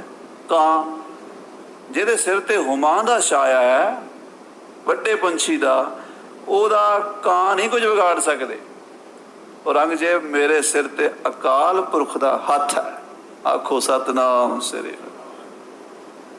ਮੇਰੇ ਸਿਰ ਤੇ ਇਸ ਦਾ ਸਾਹਿਬ ਡਾਢਾ ਹੋਏ, ਇਸ ਨੂੰ ਮਾਰ ਨਾ ਸਕਾ ਕੋਏ। ਮੇਰੇ ਸਿਰ ਤੇ ਉਹ ਅਕਾਲ ਪੁਰਖ ਪਰਮੇਸ਼ਰ ਮੇਰਾ ਰਾਖਾ ਹੈ। 10 ਲੱਖ ਤਾਂ ਕੀ 10 ਕਰੋੜ ਵੀ ਆ ਜਾਂਦੇ ਤੇਰੇ ਸਿਪਾਹੀ, ਤਾਂ ਵੀ ਨਹੀਂ ਸੀ ਫੜ ਸਕਦੇ। ਆਖੋ ਸ੍ਰੀ ਵਾਹਿਗੁਰੂ। ਹੁਮਾਰਾ ਕਸ਼ੈ ਸ਼ਾਇਦ ਬਜ਼ੇਰ, ਬਰੋ ਦਸਤ ਦਰਦ ਨਾ ਜਾਗੇ ਦਲੇਰ। ਜਿਹਦੇ ਸਿਰ ਤੇ ਹੁਮਾ ਦਾ ਛਾਇਆ, ਕਾਂ ਕੁਝ ਨਹੀਂ ਵਿਗਾੜ ਸਕਦੇ। ਤੇਰੇ ਵਰਗੇ ਕਾਂ ਮੇਰਾ ਕੀ ਵਿਗਾੜ ਸਕਦੇ ਨੇ? ਮਹਾਰਾਜ ਇੱਕ ਤਰ੍ਹਾਂ ਨਾਲ ਔਰੰਗਜ਼ੇਬ ਨੂੰ ਕਾਂ ਕਹਿ ਗਏ ਨੇ ਇਸ਼ਾਰੇ ਨਾਲ। ਹਾਂਜੀ। ਕਸੇ ਪੁਸ਼ਤ ਉਪਤਦ ਪਾਸੇ ਸ਼ੇਰ ਨਾਰ। ਕੋਈ ਆਦਮੀ ਸ਼ੇਰ ਦੀ ਪਿੱਠ ਦੇ ਪਿੱਛੇ ਜਾ ਕੇ ਖਲੋ ਜਾਵੇ ਤੇ ਸ਼ੇਰ ਨੂੰ ਆਖੇ ਮੈਨੂੰ ਬਚਾ। ਸ਼ੇਰ ਉਹਦੀ ਰਾਖੀ ਲਈ ਸਾਹਮਣੇ ਛਾਤੀ ਤਾਣ ਕੇ ਖਲੋ ਗਿਆ। ਕੋਈ ਬੰਦਾ ਸ਼ੇਰ ਦੀ ਸ਼ਰਨ ਚਲਾ ਗਿਆ, ਸਿੰਘ ਦੀ ਸ਼ਰਨ ਪੈ ਗਿਆ ਹੈ। ਨਗੀਰਤ ਬੁਝੋ ਮੇਸੋ ਆਹੂ ਗੁਜ਼ਾਰਾ। ਉਸ ਬੰਦੇ ਨੂੰ ਹੁਣ ਭੇਡਾਂ, ਬੱਕਰੀਆਂ ਤੇ ਹਿਰਨ ਕੁਝ ਨਹੀਂ ਕਹਿ ਸਕਦੇ। ਜਿਹੜਾ ਸ਼ੇਰ ਦੀ ਗੁਫਾ ਵਿੱਚ ਹੈ, ਹਿਰਨ ਨੂੰ ਵੀ ਪਤਾ ਹੈ ਵੀ ਉਹ ਬੰਦਾ ਸ਼ੇਰ ਕੋਲ ਚਲਾ ਗਿਆ। ਭੇਡ ਨੂੰ ਵੀ ਪਤਾ ਉੱਥੇ ਸ਼ੇਰ ਖੜਾ, ਬੱਕਰੀ ਨੂੰ ਵੀ ਪਤਾ ਉੱਥੇ ਸ਼ੇਰ ਖੜਾ। ਆਪਣੇ ਮਾਸ ਦਾ ਫਿਕਰ ਹੈ, ਉੱਥੇ ਤੇ ਵੀ ਮਿਖਾ ਜਾਣਾ। ਉਹਨੂੰ ਕੀ ਕਹਿਣਾ? ਉਹਦੇ ਆਪਣੀ ਖੈਰ ਮੰਗੇਗਾ। ਔਰੰਗਜ਼ੇਬ ਤੂੰ ਆਪਣੀ ਖੈਰ ਮੰਗ, ਮੈਂ ਅਕਾਲ ਪੁਰਖ ਦੀ ਸ਼ਰਨ ਵਿੱਚ ਹਾਂ। ਤੇਰੇ ਵਰਗੀਆਂ ਭੇਡਾਂ, ਬੱਕਰੀਆਂ ਤੇ ਤੇਰੇ ਵਰਗੇ ਹਿਰਨ 12 ਸਿੰਘੇ ਮੈਨੂੰ ਨਹੀਂ ਕੁਝ ਕਰ ਸਕਦੇ। ਮੇਰਾ ਰਾਖਾ ਅਕਾਲ ਪੁਰਖ ਹੈ। ਕਸਮ ਸਹਬੇ ਖੁਫੀਆ ਗਰੀ ਖੁਰਮ। ਮਹਾਰਾਜ ਕਹਿੰਦੇ ਜੇ ਮੈਨੂੰ ਤੇਰੀਆਂ ਝੂਠੀਆਂ ਕਸਮਾਂ ਦਾ ਪਤਾ ਲੱਗਦਾ ਵੀ ਤੂੰ ਝੂਠੀਆਂ ਕਸਮਾਂ ਖਾਣ ਵਾਲਾ ਹੈ। ਹੁਣ ਮਹਾਰਾਜ ਨੂੰ ਉੱਦਾਂ ਜਲੀਲ ਕਰ ਰਹੇ ਆ ਗੱਲਾਂ ਦਾ। ਜਿਹੜੀਆਂ ਤੂੰ ਖੁਫੀਆ ਗੱਲਾਂ ਕੀਤੀਆਂ ਉਹ ਮੈਂ ਜਾਣਦਾ, ਜੇਕਰ ਨਾ ਫੌਜੇ ਆਜੀਜੇ ਰਾਸ਼ੁਮ ਅਜ ਗੁਣਮ। ਤਾਂ ਮੈਂ ਆਪਣੀਆਂ ਫੌਜਾਂ ਨੂੰ ਕਿਉਂ ਮਰਵਾਉਂਦਾ? ਮੈਨੂੰ ਜਾਨਾਂ ਤੋਂ ਪਿਆਰੇ ਸਿੰਘ ਸ਼ਹੀਦ ਕਰਵਾਉਣੇ ਪਏ, ਕੋਈ ਸ਼ਾਹੀ ਟਿੱਬੀ ਤੇ, ਕੋਈ ਸਰਸਾ ਦੇ ਕੰਢੇ ਤੇ, ਕੋਈ ਮਲਕਪੁਰ ਰੰਗੜਾਂ 'ਚ, ਕੋਈ ਚਮਕੌਰ ਦੀ ਗੜੀ 'ਚ ਮੇਰੇ ਪਿਆਰੇ ਮੇਰੇ ਸਾਹਮਣੇ ਸ਼ਹੀਦ ਹੋਏ। ਉਹ ਕਰੋੜਾਂ ਨਾਲ ਨਹੀਂ ਲੱਭਦੇ, ਉਹ ਅਰਬਾਂ ਨਾਲ ਨਹੀਂ ਲੱਭਦੇ। ਇਹੋ ਜਿਹੇ ਸਿੰਘ ਸਨ ਔਰ ਮੇਰੇ ਪੁੱਤਰ ਸਨ ਜਿਹੜੇ, ਉਹ ਸਭ ਸ਼ਹੀਦ ਹੋ ਗਏ। ਸਿਰਫ ਤੇ ਸਿਰਫ ਤੇਰੀ ਕੁਰਾਨ ਦੀ ਕਸਮ ਤੇ ਇਤਬਾਰ ਕੀਤਾ। ਹੁਣ ਮਹਾਰਾਜ ਨੂੰ ਝੰਜੋੜ ਰਹੇ ਆ ਵੀ ਤੂੰ ਕੁਰਾਨ ਨੂੰ ਕੀ ਸਮਝਦਾ? ਅਸੀਂ ਕੁਰਾਨ ਦਾ ਸਤਿਕਾਰ ਕਰਦੇ ਹਾਂ ਕਿ ਤੂੰ ਕਰਦਾ? ਆਖੋ ਸ੍ਰੀ ਵਾਹਿਗੁਰੂ। ਇੱਕ ਉਹ ਬੰਦੇ ਜਿਹੜੇ ਕੁਰਾਨ ਦੀ ਕਸਮ ਤੇ ਆਪਣੀ ਜਾਨਾਂ ਵਾਰ ਗਏ ਨੇ, ਇੱਕ ਤੂੰ ਹੈ ਵੀ ਕੁਰਾਨ ਦੀਆਂ ਝੂਠੀਆਂ ਕਸਮਾਂ ਖਾ ਗਿਆ। ਅਸੀਂ ਕੁਰਾਨ ਦੀ ਇੱਜ਼ਤ ਕੀਤੀ ਕਿ ਤੂੰ ਕੀਤੀ ਹੈ? ਤੂੰ ਮੁਸਲਮਾਨ ਨੇਕ ਇਨਸਾਨ ਹੈ ਕਿ ਅਸੀਂ ਆ? ਕਿਉਂਕਿ ਮੁਸਲਮਾਨ ਦਾ ਅਰਥ ਹੈ ਮੁਸਲਮਾਨ ਮੋਮ ਦਿਲ ਹੋਵੇ, ਅੰਤਰ ਕੀ ਮਲ ਦਿਲ ਤੇ ਧੋਵੇ, ਦੁਨੀਆ ਰੰਗ ਨਾ ਇਹ ਆਵੇ ਨੇੜੇ, ਜੋ ਕੁਸਮ ਪਾਟ ਘਿਓ ਪਾਕ ਹਰਾ। ਇੰਨਾ ਪਵਿੱਤਰ ਹੋਵੇ ਤਾਂ ਮੁਸਲਮਾਨ ਬਣਦਾ। ਤੇ ਤੂੰ ਮੁਸਲਮਾਨ ਕੋ ਆਂਦਾ? ਤੇਰੇ ਵਿੱਚ ਤਾਂ ਈਮਾਨ ਹੈ ਹੀ ਨਹੀਂ। ਮੁਸੱਲਾ ਈਮਾਨ ਉਹਨੂੰ ਕਹਿੰਦੇ ਮੁਸਲਮਾਨ। ਪਰ ਈਮਾਨ ਕਿੱਥੇ ਹੈ? ਈਮਾਨ ਤਾਂ ਵੇਚ ਕੇ ਖਾ ਗਿਆ ਤੂੰ। ਕੁਰਾਨ ਦੀਆਂ ਕਸਮਾਂ ਖਾਧੀਆਂ ਨੇ। ਤੇਰੀਆਂ ਕਸਮਾਂ ਤੇ ਇਤਬਾਰ ਕਰਕੇ ਮੈਂ ਆਪਣੇ ਲੱਖਾਂ ਕਰੋੜਾਂ ਤੋਂ ਪਿਆਰੇ, ਜਾਨ ਤੋਂ ਪਿਆਰੇ ਸਿੰਘ ਸ਼ਹੀਦ ਕਰਵਾ ਬੈਠਾ ਹਾਂ। ਆਪਣੀਆਂ ਫੌਜਾਂ ਨਾ ਫੌਜ਼ੇ ਅਜ਼ੀਜ਼ ਰਾਸ਼ਮ ਅਜ਼ ਕੋਨਮ। ਮੈਂ ਆਪਣੀਆਂ ਫੌਜਾਂ ਕਿਉਂ ਕੱਢਦਾ ਕਿਲੇ ਚੋਂ ਬਾਹਰ? ਕਿਉਂ ਤੇਰੀ ਫੌਜ ਦੇ ਅੱਗੇ ਡਾਂਦਾ? ਕਿਉਂ ਮਰਵਾਉਂਦਾ? ਮੈਂ ਆਪਣੇ ਲੱਖਾਂ ਵਰਗੇ ਹੀਰਿਆਂ ਵਰਗੇ ਪੁੱਤਰ, ਉਹ ਸਭ ਤੇਰੀਆਂ ਕਸਮਾਂ ਤੇ ਇਤਬਾਰ ਕਰਕੇ ਹੋਇਆ। ਉਸਨੇ ਚੇਕਾਰੇ ਕੋ ਨਿੰਨ ਚਹਿਲ ਨਾਰ। ਹੁਣ ਮਹਾਰਾਜ ਕਹਿੰਦੇ ਦੇਖ, ਤੂੰ ਸਮਝਦਾ ਹੈ ਕਿ ਗੁਰੂ ਗੋਬਿੰਦ ਸਿੰਘ ਨੂੰ ਜਿੱਤ ਲਿਆ, ਪਰ ਅਸੀਂ ਸਮਝਦੇ ਹਾਂ ਤੂੰ ਹਾਰਿਆ। ਤੂੰ ਝੂਠੀਆਂ ਕਸਮਾਂ ਖਾ ਕੇ ਹਮਲਾ ਕੀਤਾ, ਸਾਡੇ ਨਾਲ ਜੰਗ ਹੋਇਆ, ਠੀਕ ਹੈ, ਸਾਡੇ ਸਾਰੇ ਬੰਦੇ ਸ਼ਹੀਦ ਹੋ ਗਏ, ਪਰ ਉਹ ਬੰਦੇ ਕਿੰਨੇ ਕੁ ਸਨ? ਗੁਰਸ਼ਨਾ ਜਕਾਰੇ ਕੋ ਨਤ ਚਹਿਲ ਨਰ। ਉਹ ਚਹਿਲ ਨਰ, ਚਹਿਲ ਮੈਨੇ 40, ਉਹ 40 ਨਰ, 40 ਬੰਦੇ ਸਨ। ਕੀ ਕਰ ਸਕਦੇ ਸਨ? ਭੁੱਖੇ ਵੀ ਸਨ, ਭਾਣੇ ਭੁੱਖੇ, ਥੱਕੇ ਟੁੱਟੇ, ਕਈ ਮਹੀਨੇ ਹੋ ਗਏ ਰੋਟੀ ਉਹਨਾਂ ਨੇ ਵੇਖੀ ਨਹੀਂ ਸੀ। ਪਾਣੀ ਦਾ ਘੁੱਟ ਪੀ ਕੇ ਕਮਰ ਕਸੇ 'ਚ ਆਂਦਰਾਂ ਦੱਬ ਕੇ ਲੜਨ ਵਾਲੇ ਉਹ ਬੰਦੇ 10 ਲੱਖ ਦਾ ਮੁਕਾਬਲਾ ਕਰ ਰਹੇ ਸਨ। ਤੇ ਫਿਰ ਵੀ ਸਾਰਾ ਦਿਨ ਉਹਨਾਂ ਨੇ 8 ਪੋਹ 22 ਦਸੰਬਰ 1704 ਦਾ ਜਿਹੜਾ ਸਮਾਂ ਸੀਗਾ, ਸਵੇਰ ਦਾ ਜੰਗ ਸ਼ੁਰੂ ਹੋਇਆ, ਸ਼ਾਮ ਤੱਕ ਤੇਰੀਆਂ ਫੌਜਾਂ ਨੂੰ ਨੇੜੇ ਨਹੀਂ ਲੱਗਣ ਦਿੱਤਾ। 35 ਸਿੰਘ ਸ਼ਹੀਦ ਹੋਏ, 5 ਫਿਰ ਵੀ ਬਚ ਗਏ ਸਨ। ਭਾਈ ਦਇਆ ਸਿੰਘ ਜੀ, ਭਾਈ ਧਰਮ ਸਿੰਘ ਜੀ, ਭਾਈ ਮਾਨ ਸਿੰਘ ਜੀ, ਭਾਈ ਸੰਗਤ ਸਿੰਘ ਜੀ, ਭਾਈ ਸੰਤ ਸਿੰਘ।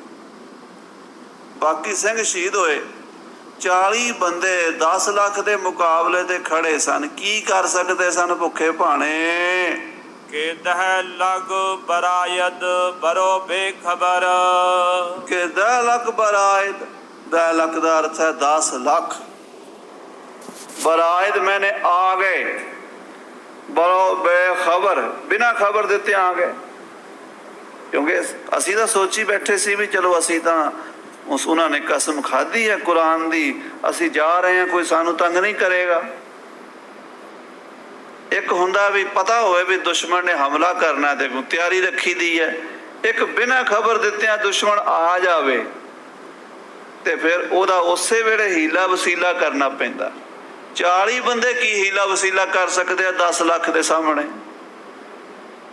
ਗੁਰਸ਼ਨਾ ਚਕਾਰੇ ਕੁਨਤ ਚਹਿਲ ਨਰ ਕੇ 10 ਲੱਖ ਬਰਾਇਦ ਬਰੋ ਬੇਖਬਰ। ਬਿਨਾਂ ਖਬਰ ਦਿੱਤਿਆਂ 10 ਲੱਖ ਆਏ ਚੜ ਕੇ ਵੀ ਗੁਰੂ ਗੋਬਿੰਦ ਸਿੰਘ ਨੂੰ ਪਕੜ ਕੇ ਲਿਆਉਣਾ ਜਿਉਂਦਾ। ਜੇ ਜਿਉਂਦਾ ਨਾ ਮਿਲਿਆ ਤੇ ਸਿਰ ਵੱਢ ਕੇ ਲਿਆਉਣਾ। ਪਰ ਵਿਚਾਰਿਆਂ ਦੇ ਦੋਵੇਂ ਹੀ ਮਨਸੂਬੇ ਮਨ 'ਚ ਹੀ ਰਹਿ ਗਏ। ਆਖੋ ਸਤਨਾਮ ਸ੍ਰੀ। ਨਾ ਹਜੂਰ ਜਿਉਂਦੇ ਪਕੜੇ ਗਏ, ਨਾ ਸ਼ਹੀਦ ਹੋਏ। ਹਾਂਜੀ। ਕਿ ਪੈਮਾ ਸ਼ਿਕਨ ਬੇਦਰੰਗ ਆਮਦੰਦ। ਔਰੰਗਜ਼ੇਬ ਜਿਹੜੇ ਉਹ 10 ਲੱਖ ਆਏ, ਉਹ ਪੈਮਾ ਸ਼ਿਕਨ ਸਨ। ਪੈਮਾ ਸ਼ਿਕਨ ਈਮਾਨ ਨੂੰ ਤੋੜਨ ਵਾਲੇ, ਕਸਮਾਂ ਨੂੰ ਤੋੜਨ ਵਾਲੇ, ਧਰਮ ਨੂੰ ਤੋੜਨ ਵਾਲੇ। ਉਹਨਾਂ ਦੇ ਪੱਲੇ ਧਰਮ ਨਹੀਂ ਸੀ। 40 ਬੰਦੇ ਧਰਮੀ ਸਨ, ਤਾਂ ਹੀ 10 ਲੱਖ ਨਾਲ ਲੜ ਗਏ। ਜੇ ਉਹ 40 ਬੰਦੇ ਧਰਮੀ ਨਾ ਹੁੰਦੇ ਤੇ ਤੇਰੇ 10 ਲੱਖ ਦੇ ਅੱਗੇ ਨਹੀਂ ਸੀ ਅੜ ਸਕਦੇ, ਕਿਉਂਕਿ ਤੇਰੇ 10 ਲੱਖ ਗਿਣਤੀ 'ਚ 10 ਲੱਖ ਸਨ, ਪਰ ਅੰਦਰੋਂ ਕੱਖ ਵੀ ਨਹੀਂ ਸਨ, ਕਿਉਂਕਿ ਪੈਮਾ ਸ਼ਿਕਨ ਸਨ। ਕਿ ਪੈਮਾ ਸ਼ਿਕਨ ਬੇਦਰੰਗ ਆਮਦੰਦ। ਉਹ ਆ ਗਏ ਚੜ ਕੇ ਐਦ ਨੂੰ ਤੋੜਨ ਵਾਲੇ, ਕੀਤੇ ਹੋਏ ਵਾਅਦਿਆਂ ਨੂੰ ਤੋੜਨ ਵਾਲੇ, ਕੁਰਾਨ ਦੀਆਂ ਕਸਮਾਂ ਨੂੰ ਤੋੜਨ ਵਾਲੇ 10 ਲੱਖ ਆ ਗਏ। ਮਿਆਂ ਤੇ ਗੋ ਤੀਰੋ ਤੁਫੰਗ ਆਮਦੰਦ। ਮਿਆਂ ਤੇਗ ਤੀਰੋ, ਉਹਨਾਂ ਕੋਲ ਤਲਵਾਰਾਂ ਸਨ, ਉਹਨਾਂ ਕੋਲ ਤੀਰ ਸਨ, ਉਹਨਾਂ ਕੋਲ ਅਸਲਾ ਸੀ, ਤੋਪਾਂ ਸਨ। ਭਾਈ ਸੰਤੋਖ ਸਿੰਘ ਜੀ ਲਿਖਦੇ ਆ 10 ਲੱਖ ਆਏ ਚੜ ਕੇ। 10 ਲੱਖ।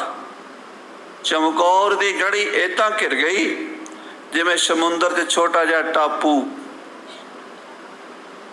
ਘੇਰਾ ਪਾ ਕੇ ਸੂਬਾ ਵਜ਼ੀਰ ਖਾਨ, ਜ਼ਬਰਦਸਤ ਖਾਨ, ਭੀਮ ਚੰਦ ਸਾਰਿਆਂ ਨੇ ਐਲਾਨ ਕੀਤਾ ਢਾਹ ਲਓ ਗੜੀ ਨੂੰ, ਕਿਸੇ ਦਾ ਹੌਸਲਾ ਨਾ ਪਵੇ ਅੱਗੇ ਜਾਣ ਨੂੰ। ਵਜ਼ੀਰ ਖਾਨ ਕਹਿਣ ਲੱਗਾ, ਯਾਰੋ ਤੁਸੀਂ ਕਰਦੇ ਕੀ ਹੋ? ਇੰਨੇ ਬੰਦੇ ਹੋ, ਇੱਕ ਇੱਕ ਮੁੱਠੀ ਨਾ ਮਿੱਟੀ ਦੀ ਚੱਕ ਕੇ ਗੜੀ 'ਚ ਸੁੱਟੋ, ਇੱਕ ਇੱਕ ਮੁੱਠੀ, ਤੇ ਗੜੀ ਥੱਲੇ ਦੱਬ ਜਾਣੀ। 10 ਲੱਖ ਬੰਦਾ, ਗੱਲ ਵੀ ਏਦਾਂ ਹੀ। 10 ਲੱਖ ਬੰਦਾ ਮੁੱਠੀ ਮੁੱਠੀ ਰੇਤਾ ਪਾਵੇ, ਕਿੱਡਾ ਢੇਰ ਲੱਗੇਗਾ। ਮੁੱਠੀ ਮੁੱਠੀ ਰੇਤਾ ਹੀ ਪਾ ਦੇਵੇ, ਤੁਹਾਡੇ ਕੋਲੋਂ ਗੜੀ ਨਹੀਂ ਫਤਿਹ ਹੁੰਦੀ। ਪਰ ਕਲਗੀਧਰ ਪਾਤਸ਼ਾਹ ਮਹਾਰਾਜ ਦੀ ਅੰਮ੍ਰਿਤ ਦੀ ਸ਼ਕਤੀ ਕੰਮ ਕਰ ਰਹੀ ਸੀ। ਉਹ ਬਹਾਦਰ ਸੂਰਮੇ 1.25 लाख से एक लड़ाऊं, तब है गोबिंद सिंह नाम कहाऊं। ਗੁਰੂ ਗੋਬਿੰਦ ਸਿੰਘ ਸਾਹਿਬ ਦੀਆਂ ਬਖਸ਼ਿਸ਼ਾਂ ਦੇ ਨਾਲ ਲੜ ਰਹੇ ਸਨ। ਮਹਾਰਾਜ ਕਹਿੰਦੇ ਹੈ ਕਿ ਮਿਆਂ ਤੇਗ ਤੀਰੋ ਤੁਫੰਗ ਆਮਦੰਦ। ਤੇਗਾਂ, ਤਲਵਾਰਾਂ, ਬੰਦੂਕਾਂ, ਬਰਛਿਆਂ ਦੇ ਨਾਲ ਲੈਸ, ਤੋਪਖਾਨੇ ਲੈ ਕੇ, ਬੰਦੂਕਾਂ ਲੈ ਕੇ, ਉਹ ਹਜ਼ਾਰਾਂ ਤਾਜ਼ਾ ਦਮ ਫੌਜ ਸੀ। ਇੱਧਰ ਵਿਚਾਰਿਆਂ ਨੂੰ ਸਾਲ ਹੋ ਗਏ ਰੋਟੀ ਵੀ ਨਹੀਂ ਖਾਧੀ। 1 ਸਾਲ ਦਾ ਘੇਰਾ ਲਗਭਗ ਭੁੱਖੇ ਭਾਣੇ, ਤੇ ਉਧਰ ਸਭ ਚੀਜ਼ਾਂ, ਸਾਰੀਆਂ ਸਹੂਲਤਾਂ, ਚੰਗੇ ਘੋੜੇ, ਚੰਗੇ ਹਥਿਆਰ, ਚੰਗਾ ਖਾਣਾ, ਚੰਗੀਆਂ ਉਹਨਾਂ ਨੂੰ ਵਾਰੀ ਲੜਨ ਵਾਸਤੇ ਫੌਜ। ਜੇ ਇੱਕ ਥੱਕ ਜਾਵੇ ਤੇ ਦੂਜਾ ਉਹਦੀ ਥਾਂ ਤੇ ਆ ਜਾਵੇ। ਇਹਨਾਂ 40 ਨੇ ਪਤਾ ਨਹੀਂ ਕਦੋਂ ਦਾ ਆਰਾਮ ਵੀ ਨਹੀਂ ਸੀ ਕੀਤਾ, ਸੌਂ ਕੇ ਵੀ ਨਹੀਂ ਸੀ ਵੇਖਿਆ। ਇਹ ਭੁੱਖੇ ਵੀ ਸੀ, ਇਹ ਥੱਕੇ ਵੀ ਸੀ, ਉਨੀਂਦਰੇ ਵੀ ਸੀ, ਚਾਰੇ ਪਾਸਿਓਂ ਘਿਰੇ ਵੀ ਸੀ, ਫਿਰ ਵੀ ਇਹਨਾਂ ਦੇ ਹੌਸਲੇ ਬੁਲੰਦ ਸੀ। ਤੇਰੀਆਂ 10 ਲੱਖ ਫੌਜਾਂ ਸਾਰਾ ਕੁਝ ਹੁੰਦਿਆਂ ਵੀ ਮੈਨੂੰ ਨਹੀਂ ਫੜ ਸਕੀਆਂ। ਹਾਂਜੀ। ਲਾਚਾਰਗੀ ਧਰਮੀਆਂ ਆਮਦਮ। ਮਹਾਰਾਜ ਕਹਿੰਦੇ ਜਦੋਂ ਅਸੀਂ ਵੇਖਿਆ ਵੀ ਹੁਣ ਬੇਵਸੀ ਹੈ, ਅਸੀਂ ਖੁਸ਼ੀ ਨਾਲ ਨਹੀਂ ਤਲਵਾਰ ਚੁੱਕੀ, ਅਸੀਂ ਕਿਸੇ ਨੂੰ ਬਿਨਾਂ ਮਤਲਬ ਨਹੀਂ ਮਾਰਦੇ, ਅਸੀਂ ਕਿਸੇ ਦਾ ਖੂਨ ਡੋਲ ਕੇ ਰਾਜ਼ੀ ਨਹੀਂ ਹਾਂ, ਅਸੀਂ ਕਾਤਲ ਨਹੀਂ ਹਾਂ, ਅਸੀਂ ਹਥਿਆਰੇ ਨਹੀਂ ਹਾਂ, ਅਸੀਂ ਜ਼ੁਲਮ ਨਹੀਂ ਕਰਦੇ, ਅਸੀਂ ਕਤਲ ਨਹੀਂ ਕਰਦੇ, ਅਸੀਂ ਕਿਸੇ ਦਾ ਖੂਨ ਨਹੀਂ ਡੋਲਦੇ। ਪਰ ਬੇਵਸੀ ਵੇਖੀ, ਕੀ ਹੋਇਆ? ਬਾਲਾਚਾਰ ਕੀ ਧਰਮੀਆਂ ਆਮਦਮ। ਅਸੀਂ ਵੇਖਿਆ ਵੀ ਹੁਣ ਬੇਵਸੀ ਹੈ, ਹੁਣ ਕੋਈ ਚਾਰਾ ਨਹੀਂ ਰਹਿ ਗਿਆ। ਤਦਬੀਰ ਤੀਰੋ ਤੁਫੰਗ ਆਮਦਮ। ਫਿਰ ਅਸੀਂ ਆਪਣੇ 40 ਸਿੰਘਾਂ ਨੂੰ, ਉਹਨਾਂ ਦੇ ਸ਼ਸਤਰਾਂ ਨੂੰ ਤਿਆਰ ਕੀਤਾ।